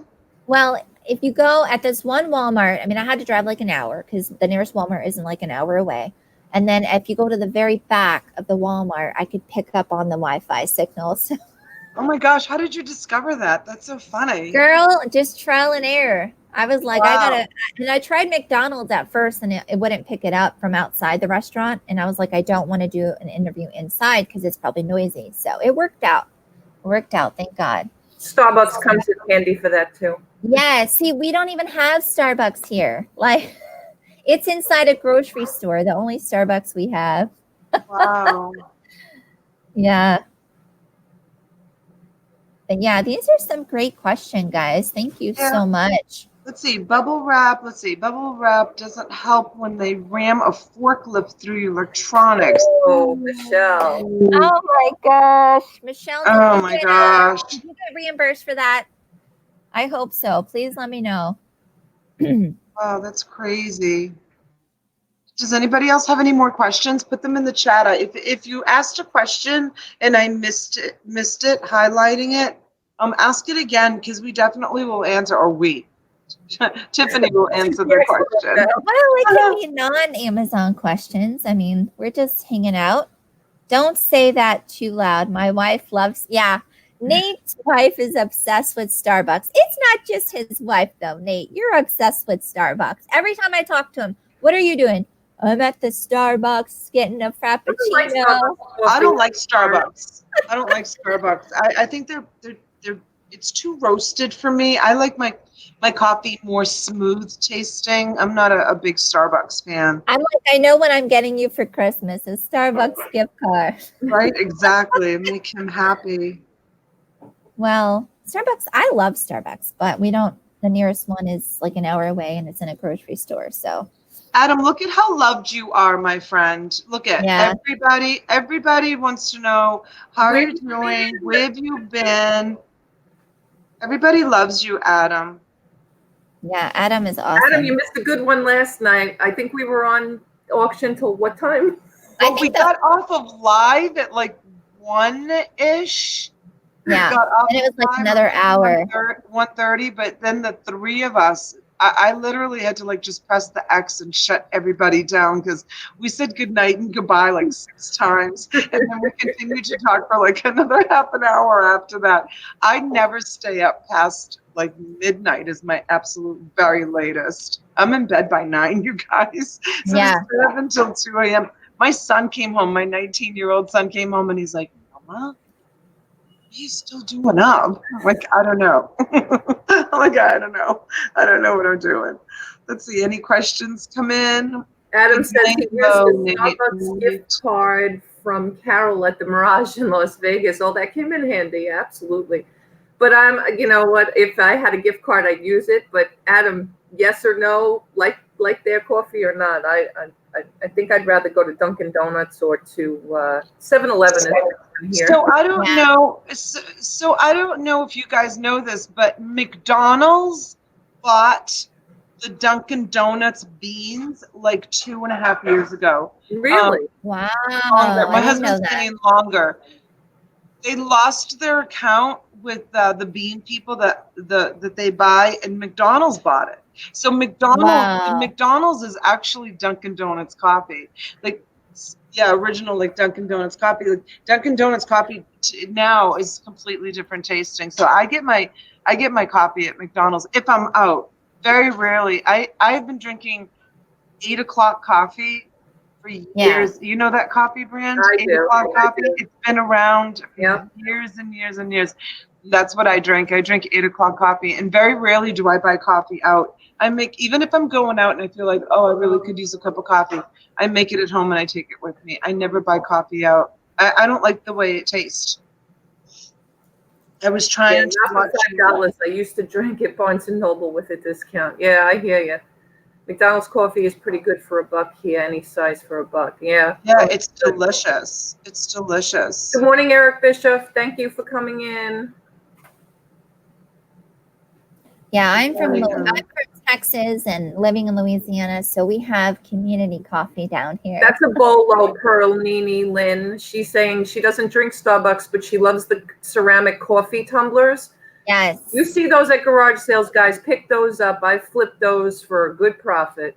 Oh, my husband paid, I think he paid like $50 or $55 for one from Indianapolis from like 8 or 9 years ago. My son, we were in Chicago and we stopped at like a Starbucks and it had a race car on it, and my son picked it out and he loved it. My husband like used it every day for his coffee, and it broke. So he went on eBay to find one. He paid crazy money because it was like 8 or 9 years old. They don't make them anymore. So they are a definite bolo. Anything Starbucks, Starbucks mugs, Starbucks tumblers. Oh yeah. Yeah. This summer they had like the rainbow pride like straws and tumblers and stuff, and that stuff was going for crazy money. Crazy money on eBay and Mercari. McDonald's milkshakes. She says McDonald's was rated as excellent all over. You know what? In a pinch, I like McDonald's. On those nights when I don't feel like cooking or whatever, I'll do a double cheeseburger with fries. Hey, I love McDonald's. I love McDonald's. I do. I This like donuts, McDonald's. donuts would go out of business without her. That's funny. Oh, wrong one. Let's see. It'd be Oh, Joy. Adam, you know what, Adam's asking you about the storm. So there's an update to the storm. It looks like it might miss Donna. Yeah, so it looks like they still don't know. It's still heading in this direction, but it's stalling out in the ocean. And because of the pressure, they know all the meteorologists. Because of the Yeah. pressure, it looks like it might just take a turn and go right up the coast instead of hitting us directly. Right now, that's what the models are showing. Our storm shutters are up. We're ready. I mean, at worst, we're going to get a really bad tropical storm, which is phenomenal. But I feel much better than what they were saying yesterday. Yesterday it was a direct hit.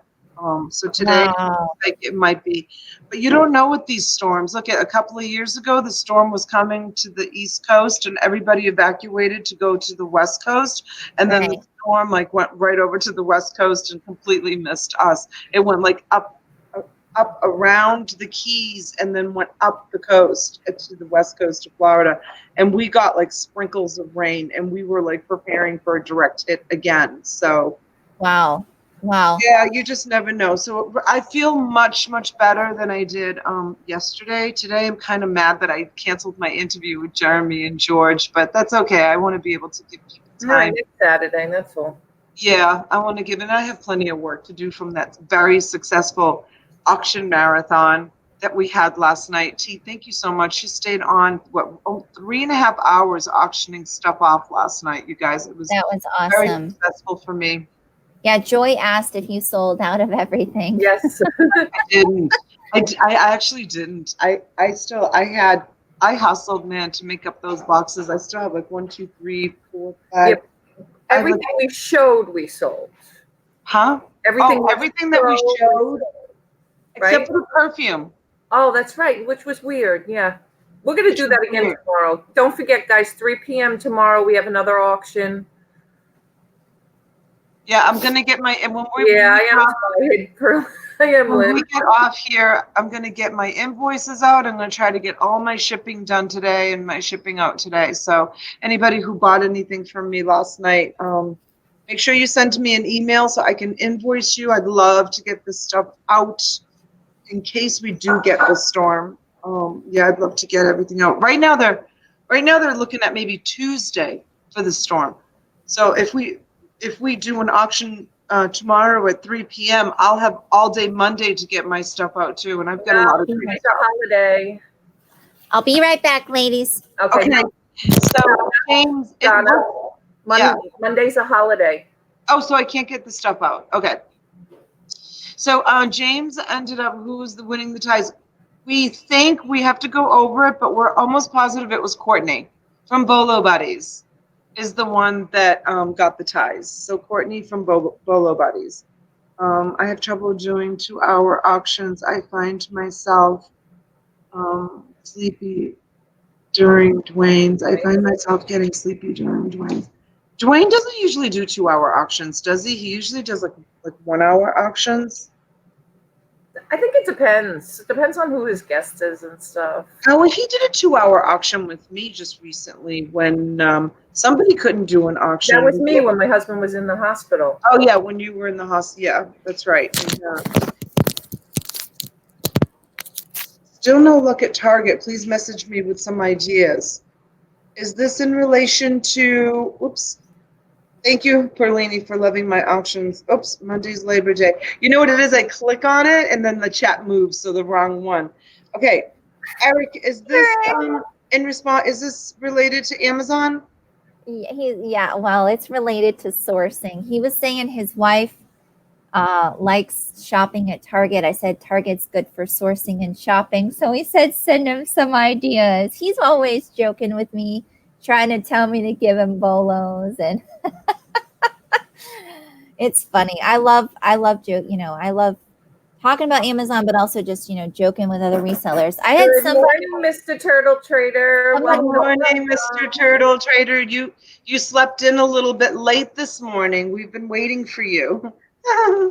I'm surprised anybody showed up. We were up so late, and most of these I people in the know. chat were there last night. That's funny. I know. I need another cup of coffee, but we need coffee cream. I hate drinking my coffee with milk. I'm down to like my last sip. I guess I'll just take Get it. some more. No, get some more coffee and come back, girl. We can wait. No, she said she needs coffee. She needs creamer, though. She doesn't have it. I can drink. Oh, no. Yeah, it's funny. I can drink espresso coffee like straight up. I love espresso coffee, and I can drink that straight up, no problem at all. But American coffee, I can't drink black. I need to have my coffee cream in it. It's so weird. I don't understand that, but yeah. So Lynn is saying she wants to buy, but she doesn't have PayPal. Lynn, I guess I was under the impression that you were an eBay seller, and I guess you're not if you don't have PayPal. So she wants to buy maybe at your auction. And at my auctions, I want to buy, but I don't have PayPal. Is that what you mean? You want to buy at my auctions? I mean, we can definitely. Yeah, that's what it sounds like. We can accept any kind of form of payment. I mean, all the apps now, like Zelle and. Yeah, I can even send you a payment request through Facebook, where you just use your debit card. I did have someone who contacted me that didn't want to use her. Oh, Mr. Turtle Traders for breakfast. He's fixing biscuits and gravy. I'm coming to your house, Turtle Trader. I want to come to your house for breakfast. Yay! She's so sweet. I did have I drink milk in my coffee. Maybe my husband will put on another pot of coffee. I did have somebody who wanted to send me a check. So if you do want to just mail me a check directly. So if you do want to bid at my auctions and you don't have PayPal and you want to just pay by check, snail mail. I know some people still use it. I don't. Oh, she doesn't have Facebook either. Can she do with the program here? Can she do like a Cash App? You have Cash App now. Oh, that's right. You can do. She probably doesn't have Cash App. If I didn't have it, it's free though. Just download it. Can you It's an app on your phone. It's called. I'll show you what it looks like. Money orders. She does money orders. So this is what it looks like. Cash. Oops, it went back to and someone just went live, so I hit the thing. Okay. Yeah, so this is what it looks like, Cash App. Cash App. Yeah, so I do money orders. That's fine. You can do money orders. I'll exchange. I'll give you my my information, my street address, and you can bid and you can mail me money orders. That's fine. Money is money. The saying goes, your money is always good here. Doesn't matter how you get it. Exactly, James. Yep, I'm fine with money orders. You can mail them to me. You can send me an email. Can you drop my link for me from my email? Yes, I'll drop it. Please, you're so good about dropping the link. I still have it open from last night. Yeah, and I'll send you my address, and you can bid, and you can just send me a money order. That's fine. And they can pay with a credit card. Yes, James. I don't know. Not everybody has credit cards, though, so she may not. She may not have one. Some people live off the grid. I have a story about living off the grid. Really? Let's hear it. I want to actually do a show on this. I need to get all of my details in order about it, but a friend of mine, she kept getting contacted by AARP. And, we're at the age now, 55 years old, where AARP starts to send you all kinds of letters and join AARP. And so she was like getting the letters and like ripping them in half and throwing them away. She was getting calls from AARP like on her voicemail, and the person would say, "This is so-and-so, I'm calling you from AARP," and she would delete the message, like she wouldn't listen to it. I thought it was like spam or scam. Finally, So finally, she listened to one of the messages, and the AARP told her that they were trying to get in touch with her sister-in-law, her husband's sister, who fell off the grid like 20 years ago and moved to New Zealand. She's like my age, like 55 years old, and is Wow. living off the grid. Like no, like I don't think maybe she's working a small job, living in Yeah. a small apartment, born in the United States, but went to New Zealand. She wanted to live in New Zealand. AARP was looking for her because AARP works with attorneys, and um, so basically her godmother, who had no children, was never married, was kind of like a spinster, left her an inheritance. Oh, And wow. so, yeah, so the company, the attorneys, and the people in charge of the inheritance Right. work with AARP if someone is over the age of like 50 something to try to find the person. They work in Wow. conjunction with them, which I didn't know, but I need to get No, all but you know what? And Adam, we're not knocking it. It just, today's day and age, when people get so many phone calls, and Yeah. you just never know what's true and what's not true. And there Yeah. are no, I'm scams not out there, knocking. but nobody's knocking it. No. People hear, oh, we want to find this person, or the calls that people get. Sometimes they think, oh, this is another. No, Yeah. I'm joining AARP. I just turned 55. I want Get my those discount. discounts, girl. I want my Yes. AARP discounts and supplemental insurance and everything that they have to offer. I just haven't had a chance to look into it, and they have sent me, a bunch of stuff, and they do want to send me a canvas bag that says AARP on it. I want my canvas Get bag that as merch, soon as I pay girl. my Get that dues. merch. I'll Hey, auction it off. just have them sponsor your YouTube channel. Come on. Oh, beautiful Pixie is here. Hey, Destiny. Good Good morning, Yeah. Destiny. morning. Good morning, honey. So yeah, so AARP. I'm gonna get some more like details about it, and maybe we'll do a show about it, and we'll talk more about it, because I think that that's something that people need to know about. I mean, it's really important information. You think it's spam or just annoying calls, and sometimes it's not. I got a call. I got a call from a recorded message twice this week that they said, "We have an arrest warrant. We have a warrant out for your arrest. This is the Social Security Administration. Your Social Security number has been revoked. This is Yeah. this is Officer Smith. You must contact us at this number immediately." Twice they called me. Yeah. Imagine the poor people that are like, don't realize that these are scams. Like some people live in like nutshells. You know what I mean? They don't really realize Right. that these kind of scams happen. Well, and elderly people too. Like my great grandma is 91, and I've had to tell her, you never give out personal information on the phone, because she'll have people call and say they're a bank, and they're like, we need your social, we need your date of birth, we need your address. And I'm like, Like if it's like that, you go into the bank, because we have a family friend and his mother-in-law, like she got scammed because they called and said it was her bank, and she gave them the routing, the checking, everything, and they transferred the funds, like all of her funds out of her account. And she had fraud protection, thankfully, but I mean, can you imagine like the hassle? You know what? I saw that you posted this. I Yeah. do too. I Yeah. have it. I do. I have the app on my phone. I mean, I can show you which one I have. I still get so many spam calls. So many. You answer the phone, and if you hear beep Yeah. first, I always Yeah. hang up. Who do you have for your carrier? You Okay, have I'm gonna look. AT&T or I Sprint? had to take mine off because I had a problem. I had downloaded, I can't remember the name of it now. But I have this one. That's your no. What's your cell phone provider? Like AT&T, Sprint? It's Verizon.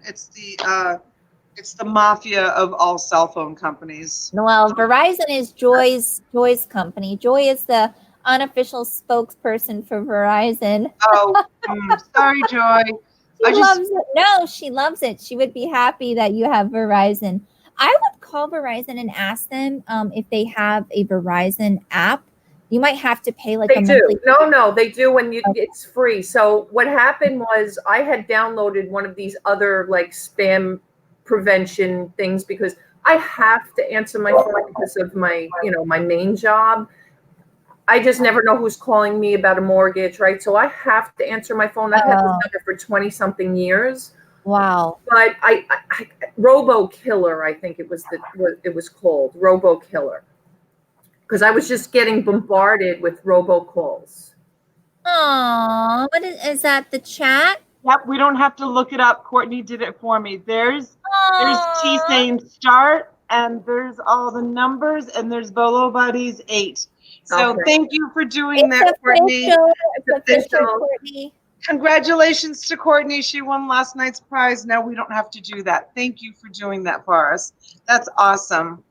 Yeah, so I picked number 8 because that's how old Denali was when he was diagnosed with cancer. Aww. Yeah, so that's why I picked number 8. Anyways, so yeah, so I will.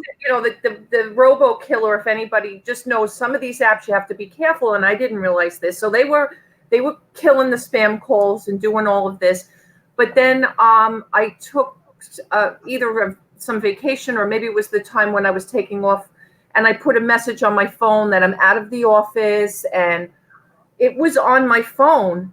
But it wasn't changing the voicemail because what they do is I think they forward your number to a central location. So they weren't, it was just weird. It was just like, so I called Verizon, and Verizon was the one that couldn't figure it out. And finally they figured it out. Right. That was what was causing my voicemail not to change to everybody calling in. If I was to call my phone, it was the new message, but it wasn't going out to everybody else. So that's why you have to be careful sometimes with those apps because they reroute your number to stop the spam call. Wow. I didn't know that, T. That's good to know. But that one was Robo Killer, and I notified them, and, because I think at some point they charged me, I think, it was free for so long, and then you had to pay, and I got my money back. I mean, no issue there. Yeah, I have AT&T, and I was getting. I downloaded then theirs, and I'm fine now.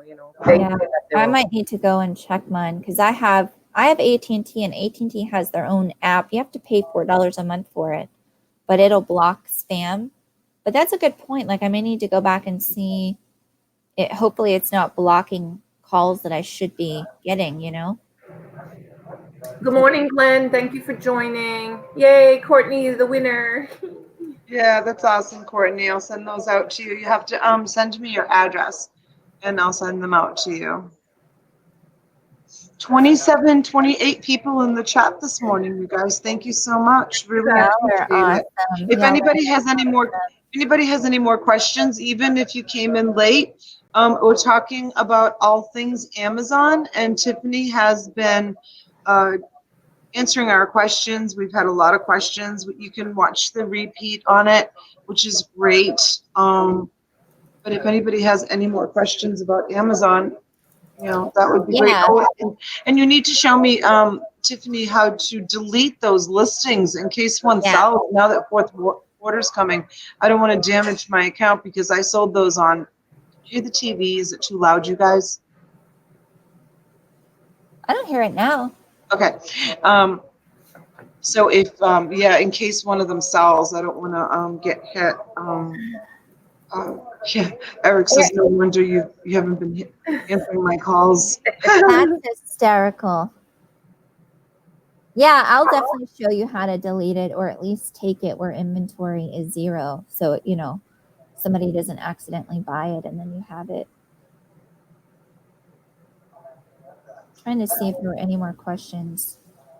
Yeah.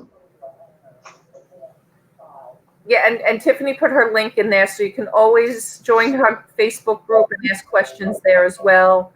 Yeah, and another reason I did that is because I was getting a lot of private messages on Facebook, which I love, answering, but I'm like, let's put this in a central location. People can go back and reference it. Yeah, and a lot of those private messages too, if you're not friends with them, they go into the spam folder, so you don't even know they're there sometimes.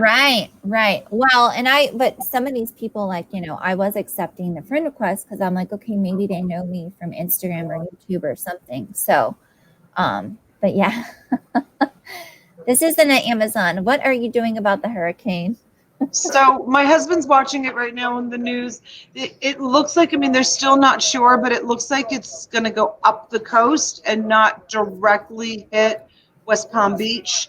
That's what we're hoping for. We'll still get like hurricane force winds and tropical rain. And so we're still preparing, but we may not do the big windows up top, which are really a nuisance to cover up. And it looks like but you don't know with these hurricanes. You really, really, really don't know. But we're prepared. We're totally prepared. We're staying put. We're not going anywhere. A lot of people have already left town or are leaving town because. Did you get gas last night, or you didn't? Did I get what? No, Yes. he didn't. He didn't go out and get gas. I told him to go out about midnight. He went to bed. So he said that there's the two gas stations that are kind of down on PGA Boulevard, which is like kind of down on the corner.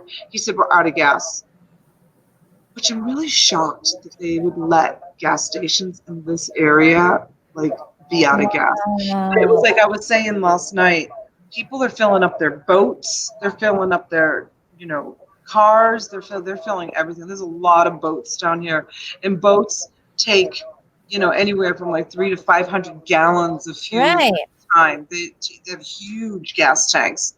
So I have a question. Okay, Tommy. What is the minimum you need for supplies to send out your first shipment of RA products? Yeah, that's a great question. Are you asking like what particular supplies you need?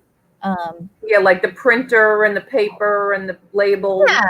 So, you can use 30 up labels. You don't have to have a thermal printer, which those are pretty pricey.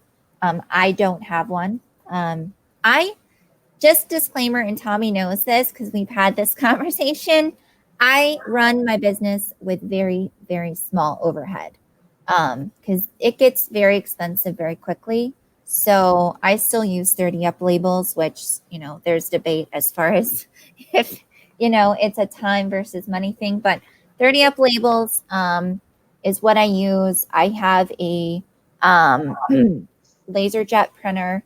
So if you have one of those already, you don't need to get one of the thermal printers like Dymo, Rollo, Zebra, whatever. So you're definitely going to need that. You're definitely going to need some tape. You're definitely going to need, boxes, which you can get those for free. Most of my boxes I get for free. Like I've just been very blessed or lucky, whatever you want to call it. I say blessed that when I go out doing RA, they're stocking the shelves. So I just asked them like, hey, can I take these boxes? And they have no problem with it because that's less work for them. They don't have to take it out to the compactor. What else would I say? I do the same thing with my boxes. Walmart is the best place. You go to Walmart, you can get any size boxes. Like you guys that buy from me, you get boxes with like food things on them all the time.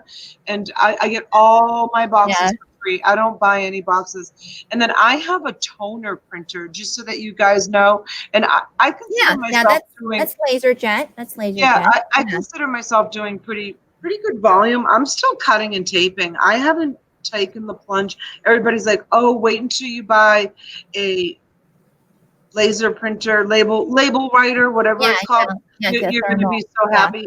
I just haven't taken that plunge yet. I just still use my Canon toner printer. And I learned this from Nate, who has got some awesome information. You can get free shipping labels from UPS if you have a UPS account. Yeah. So that's one less thing you have to buy, because at first I was literally printing my shipping labels on paper and taping them to the boxes. And then when he told me this, I'm like, heck yeah. Because I use UPS, so why not use their free labels? So are they the regular size, like Are they the regular size labels They or? have different sizes that you can get. This is the 2x2. If you can see. Yeah. Yeah, there's 2 labels on one sheet. You And can those are get, free. yeah, you can get Yeah, 4. Robert told me they were free. Yeah. Nate really, he gave me that tip and I was like, whoa. And now it's changed my life because I'm saving money and it's faster. I don't have to tape the paper to the box. Oh, I'm gonna order those. I'm gonna order those today. I have an account with UPS too. I don't use UPS as much as I use Federal Express more. I don't think they have labels. Okay. Well, no, the FedEx does have free labels, free shipping labels from what I've been told. And then what I've been told by like someone else that sells on Amazon that does really well. So he's a reliable source. Now Tommy is asking, do you need to bag boxed goods or just loose items? So as far as prepping your items with a poly bag, because you will need poly bags for a lot of items, that's going to depend upon Amazon. So Amazon has their requirements, and I'll actually post those in the Facebook group. I'll either do it today or tomorrow and to write it down, because if I don't write it down, I'll forget. But basically, they have certain requirements. Like if you're selling plush needs to be in a poly bag. Basically, have the mentality that you're sending your items to like a place that's dusty and dirty and they're going to throw your stuff around. So if you have that mentality, because that's pretty much what you're doing is you're sending it to that kind of place, then you'll kind of get like an idea of like, this is how I need to prep the item. But you definitely always want to follow Amazon's guidelines because they have specific guidelines. Like if you're shipping liquids, they have to be in a poly bag. If you're shipping fragile items, they have to be bubble wrapped. If you're shipping, like I said, plush items, plush sells really well on Amazon. You need to poly bag it. So poly bags are another item that you would have. Ooh, and Glenn, he has said this before, and this is a very good point. Glenn Swamp Picker said that pharmacies have the best boxes. That's a good point. So does my hair salon. Really? So do liquor stores. Well, Liquor stores have the double ply boxes, the thicker ones for heavy items. Like when I ship out my, my vintage boxes, a lot of stuff is really heavy. So I have to use the 2-ply cardboard, which is the thicker one. Yeah. Now you do have to be careful though, because you're not allowed to send boxes to Amazon with liquor boxes. So you wouldn't be able to use it for that, but like other kinds of shipments. Say that again. You're not allowed to send boxes with what? Liquor. You're not allowed to send liquor boxes as your shipment boxes for Amazon. Oh, really? To Amazon? No. Now, That's one of the rules? I've gotten, it's one of their rules. Why? They're very, well, you have to think of it this way. Like, I guess they don't want shipments coming in liquor boxes because it looks bad, like Oh, wait a minute. Oh, so if you're doing FBM, you're not allowed to use. No, FBA, like shipping products to Amazon's warehouse. You're not allowed to use boxes with not liquor boxes. That's interesting. Good to know. That's very good to know. That's good information. Yeah, never do that. I've used liquor boxes to organize my inventory, like when I'm on a road trip and I'm doing RA. I got free boxes from the liquor store and then just put my items in there to kind of keep them organized. But don't use those for FBA. Hold on one second. I want to see. Pat the reseller, hello again. Pat says that it gets all of its boxes off the rack in the aisles at Dollar General as they're stocking. That's cool. That's really cool.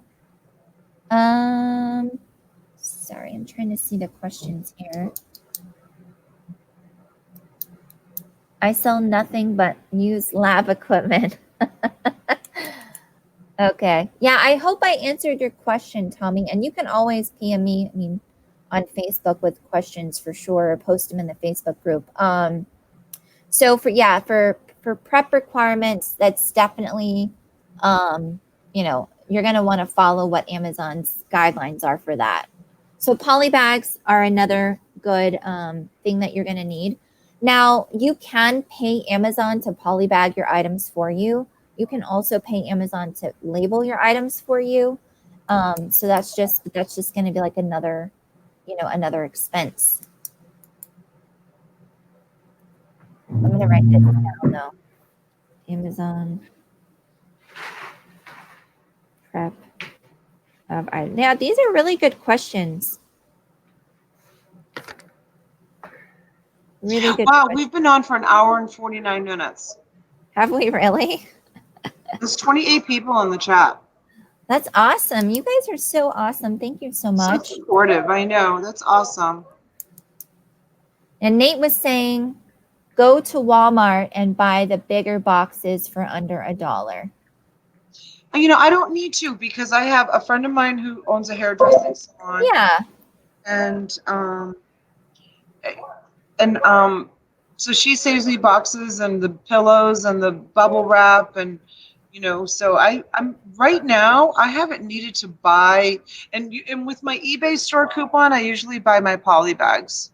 That's what I spend my money on, not on boxes, because I can get boxes pretty easily. Poly bags you can't get easily. Yeah. Yeah. So all right, so you guys, we are probably going to wrap this up. I need to get my invoices out, and if I'm going to get these boxes out today, it's a lot of work getting the invoices out and packing up these items. Yeah. Yeah, So you guys. If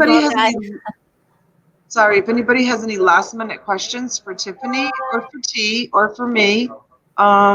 Nate made a good point, which is that Amazon sells multiple size packs of different size poly bags with the suffocation warning. So yeah, that's good. That's good to know. Yeah, and that's the thing too, and you'll see that in the guidelines for poly bags, they have to have the suffocation warning on them. So Tiffany, do you do by any chance do you do affiliate links? I do. I just signed up yesterday. Okay. So I need to set that. I have the account, but I don't have the actual links yet. So I'll get that going.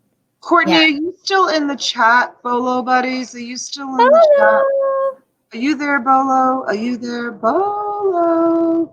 Good afternoon from Scotland. Wow. Oh, from across the pond. Hello, welcome. Yeah, welcome Mac Live is a DJ and has some awesome music. You guys definitely check out the channel over there. Thank you so much for joining. We really appreciate it. Thank you so much, Lindy. Thank you. She said great information. Yeah, Anne, good to see you, my dear. Oops, that's Perlini. See, it jumps every time I try to. Yeah. There she is. Yay, there she is. Thanks for the info. So just doing your thing, ladies. Yes, we are. Okay, stay safe for everyone. Thumbs up. Yes, please, everybody give me a thumbs up. The channel a thumbs up on your way out. If you're leaving, I was just waiting to see if. So Courtney does affiliate links, and she called me yesterday and she was like, girl, you need to do affiliate links. I told you that too. I said, I know you did. I know you did. Going. I know you did. I have no idea how to set up to do affiliate links. I guess Posh is the one that she was really. Posh pays you $10 per affiliate link. Do you know about this? Is this when you're marketing items on Poshmark? If you have a Facebook group, and you have a YouTube channel, I guess Posh will send you like daily invitations to do affiliate links for them. And in 3 days, she's made like $40 that they've deposited right into her Poshmark account. All right, so we might have to do a morning show on that next. I know. She called me yesterday and she was like, oh, you need to get on this affiliate, because I tell her all the time to go ahead and drop her affiliate link in my big group, my storage unit buyers group. So I was telling her, a lot of my friends, they don't really shop eBay, or they support me by giving me things. They give me things all the time to sell, but they don't buy anything from me, and they want to support me. My friends want to support me, but they do buy a lot on Amazon. So I can be throwing out those Amazon links, even though I don't really sell Amazon.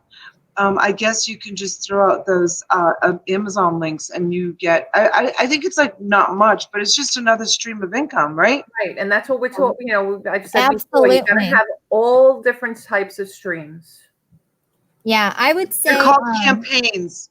Maggie Doodle. They're called campaigns.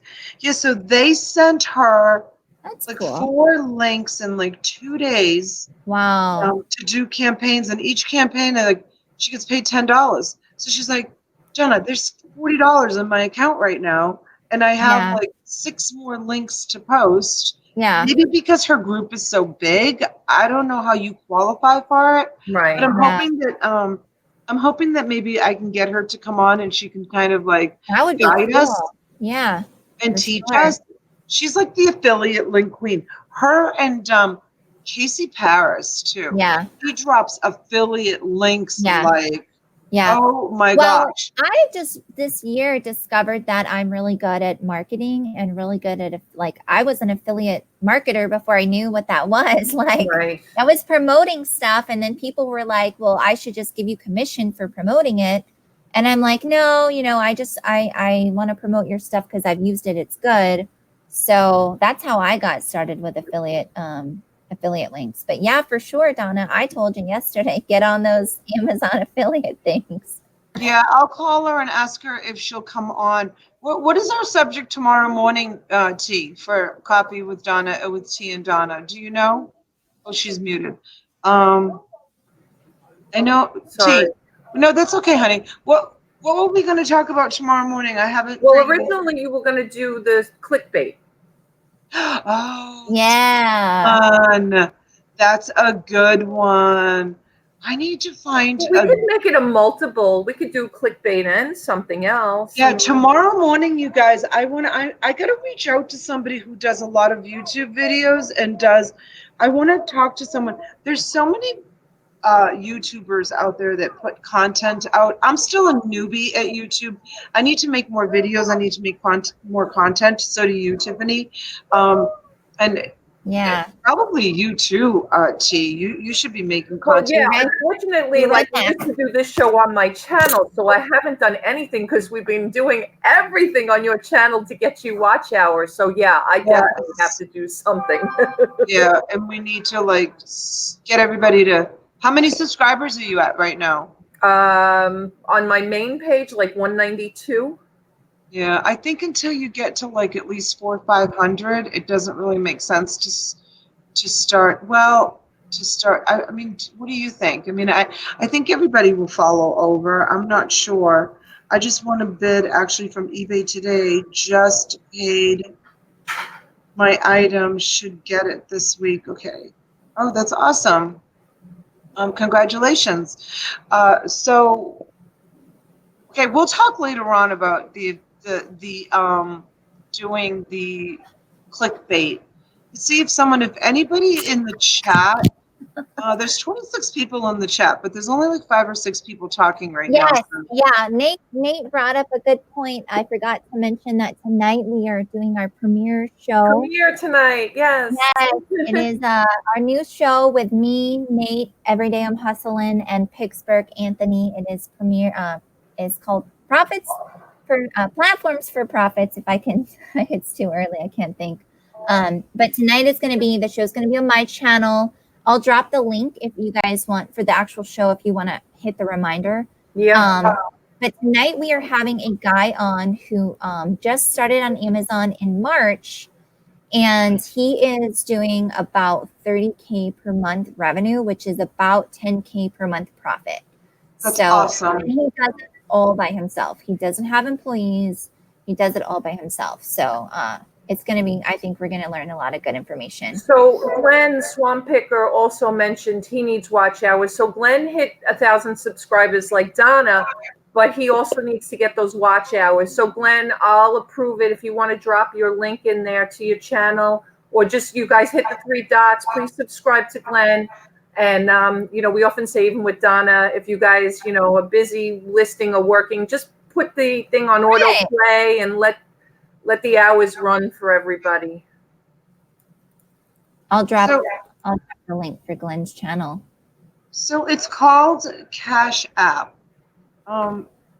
Perlini was asking. It's called Cash App, and that's my name. Do you have to enter? This is new to me too. Do you have to enter the $ and then my name to find me on Cash App? Yeah. Yes. That's what I thought. You have to enter the $sign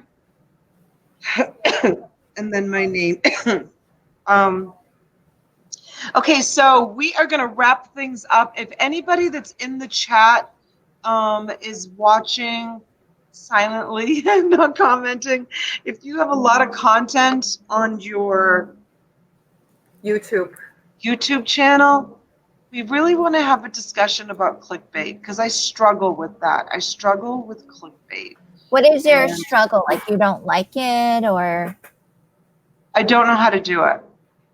Oh. All right. Well, that's the topic for tomorrow then. That's the topic for tomorrow. I don't know how to do it.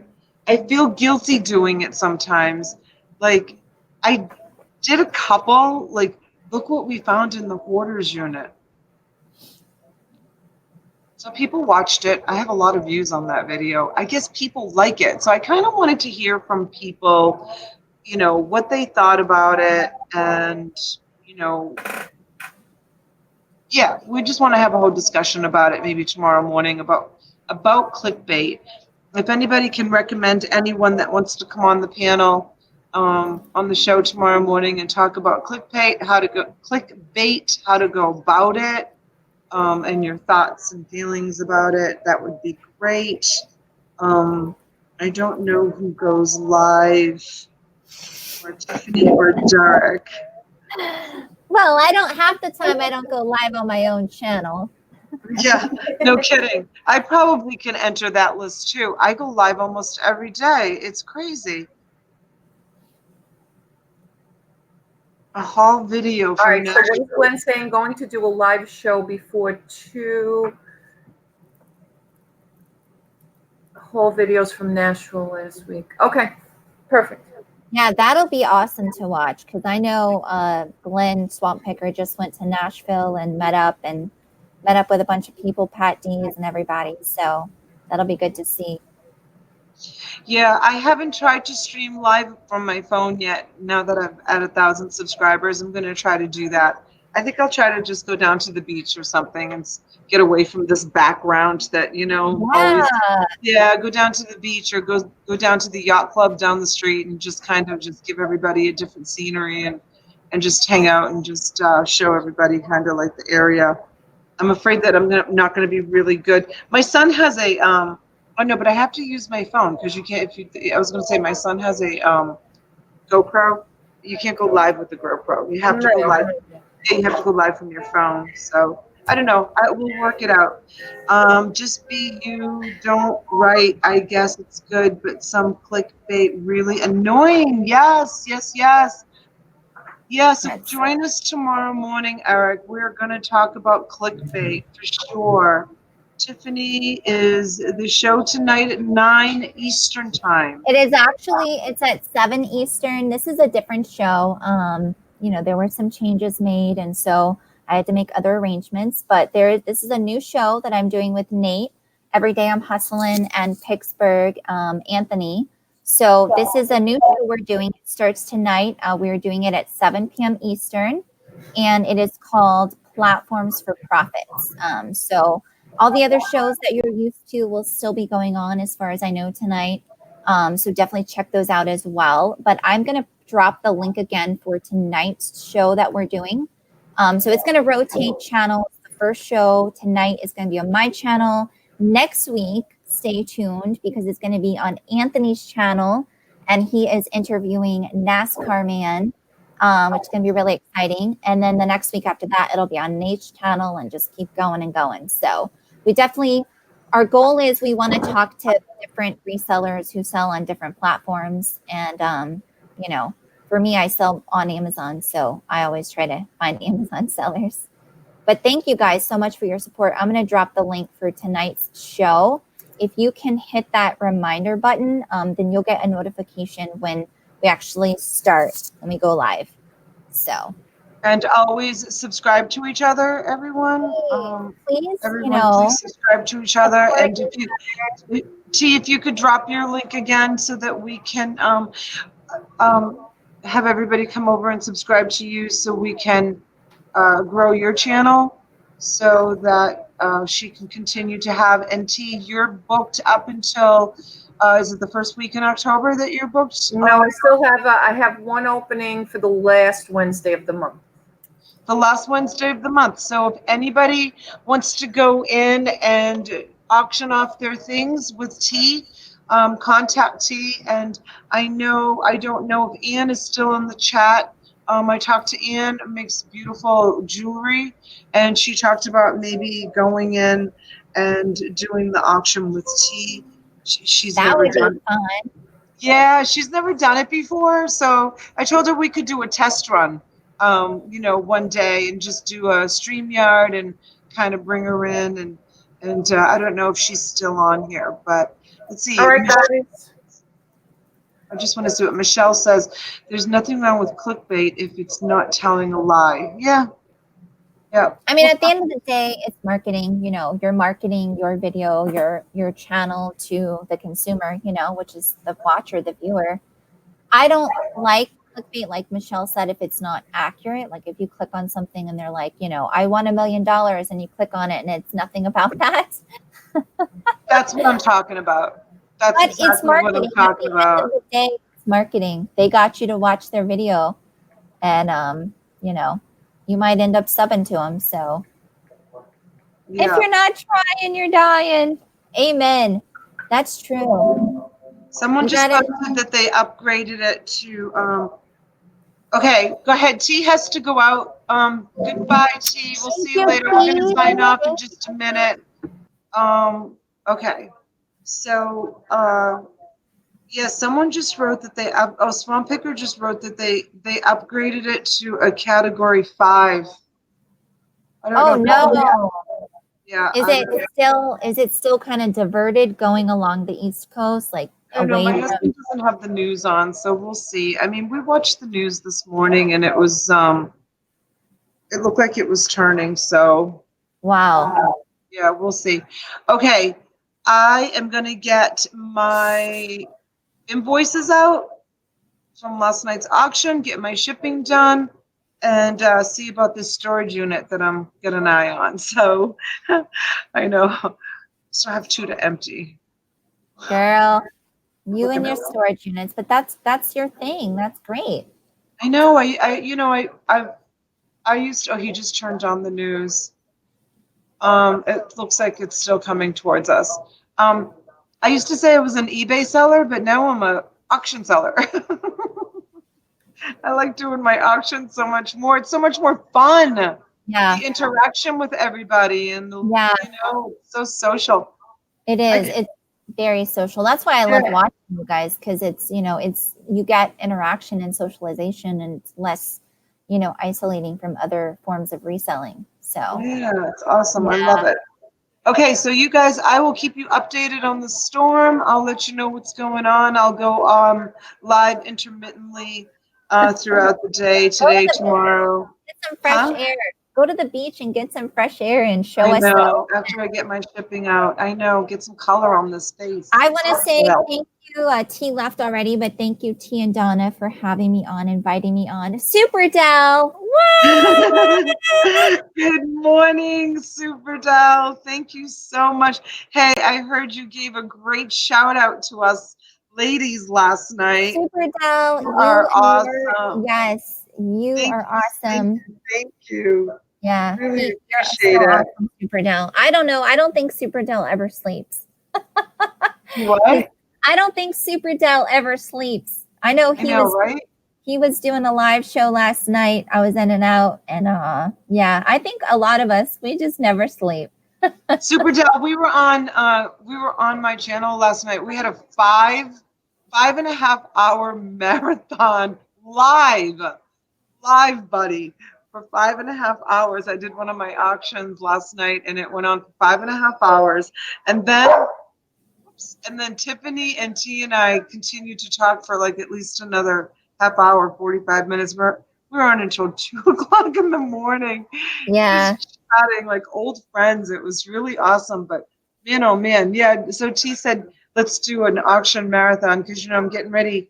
We're bracing for this huge storm that's coming, and I don't know when my next auction will be, but it looks like it's delayed out in the ocean. So I will have another auction tomorrow. I'm ready for another auction. So yeah. Yep, get that stuff moved in, old stuff out, new stuff in. But the funny thing is the stuff that's here is kind of like still new stuff. Like it just arrived. I can't even call it old stuff. It's just all new stuff that's still coming in. But Oh my gosh, Superdell said that he saw your auction. He came in on the Playboy section. oh yes. You were hiding. You were lurking last night, Superdell. Oh, working. Yep. That's funny. That is too funny. I have so many more Playboys I don't know if I'm going to feature any more. I still have, gosh, probably about 100 of them. I ended up getting a collection from someone of, there had to be 200 Playboys from like 1960 all the way up to, I think the 80s, the late 80s is what I have. I need to dump the rest of them. Yeah, that's why I was asking who bought them. Dennis Dew last night. Do you remember? I don't know who bought them. I can't remember who bought them. I can't remember. Maybe I'll just send them all to him. I'm be done with the Playboys. So many Playboys. Well, yeah, thank you so much again, Donna and Tee and everybody in the chat for your support. And yeah, please join if you can my Facebook group. If you want to just support me or learn about Amazon or like I said, just hang out in there. You don't have to really do much in there if you don't want to. But yeah, thank you guys so much for. I mean, it's really overwhelming when you see people that they don't even know you that well, but they support you, and they inspire you and encourage you. It's really, really just awesome. It is awesome. And especially, someone like Super Gel. So many people came into the auction last night. We had like 50 people that came in, and they were like, they shouting out your name saying Super Gel sent me. So I really appreciate that. Yeah, that was very cool. We had some electronics that I sold last night, and I think a couple of his people bid on them, right? They were new people. They were bidding.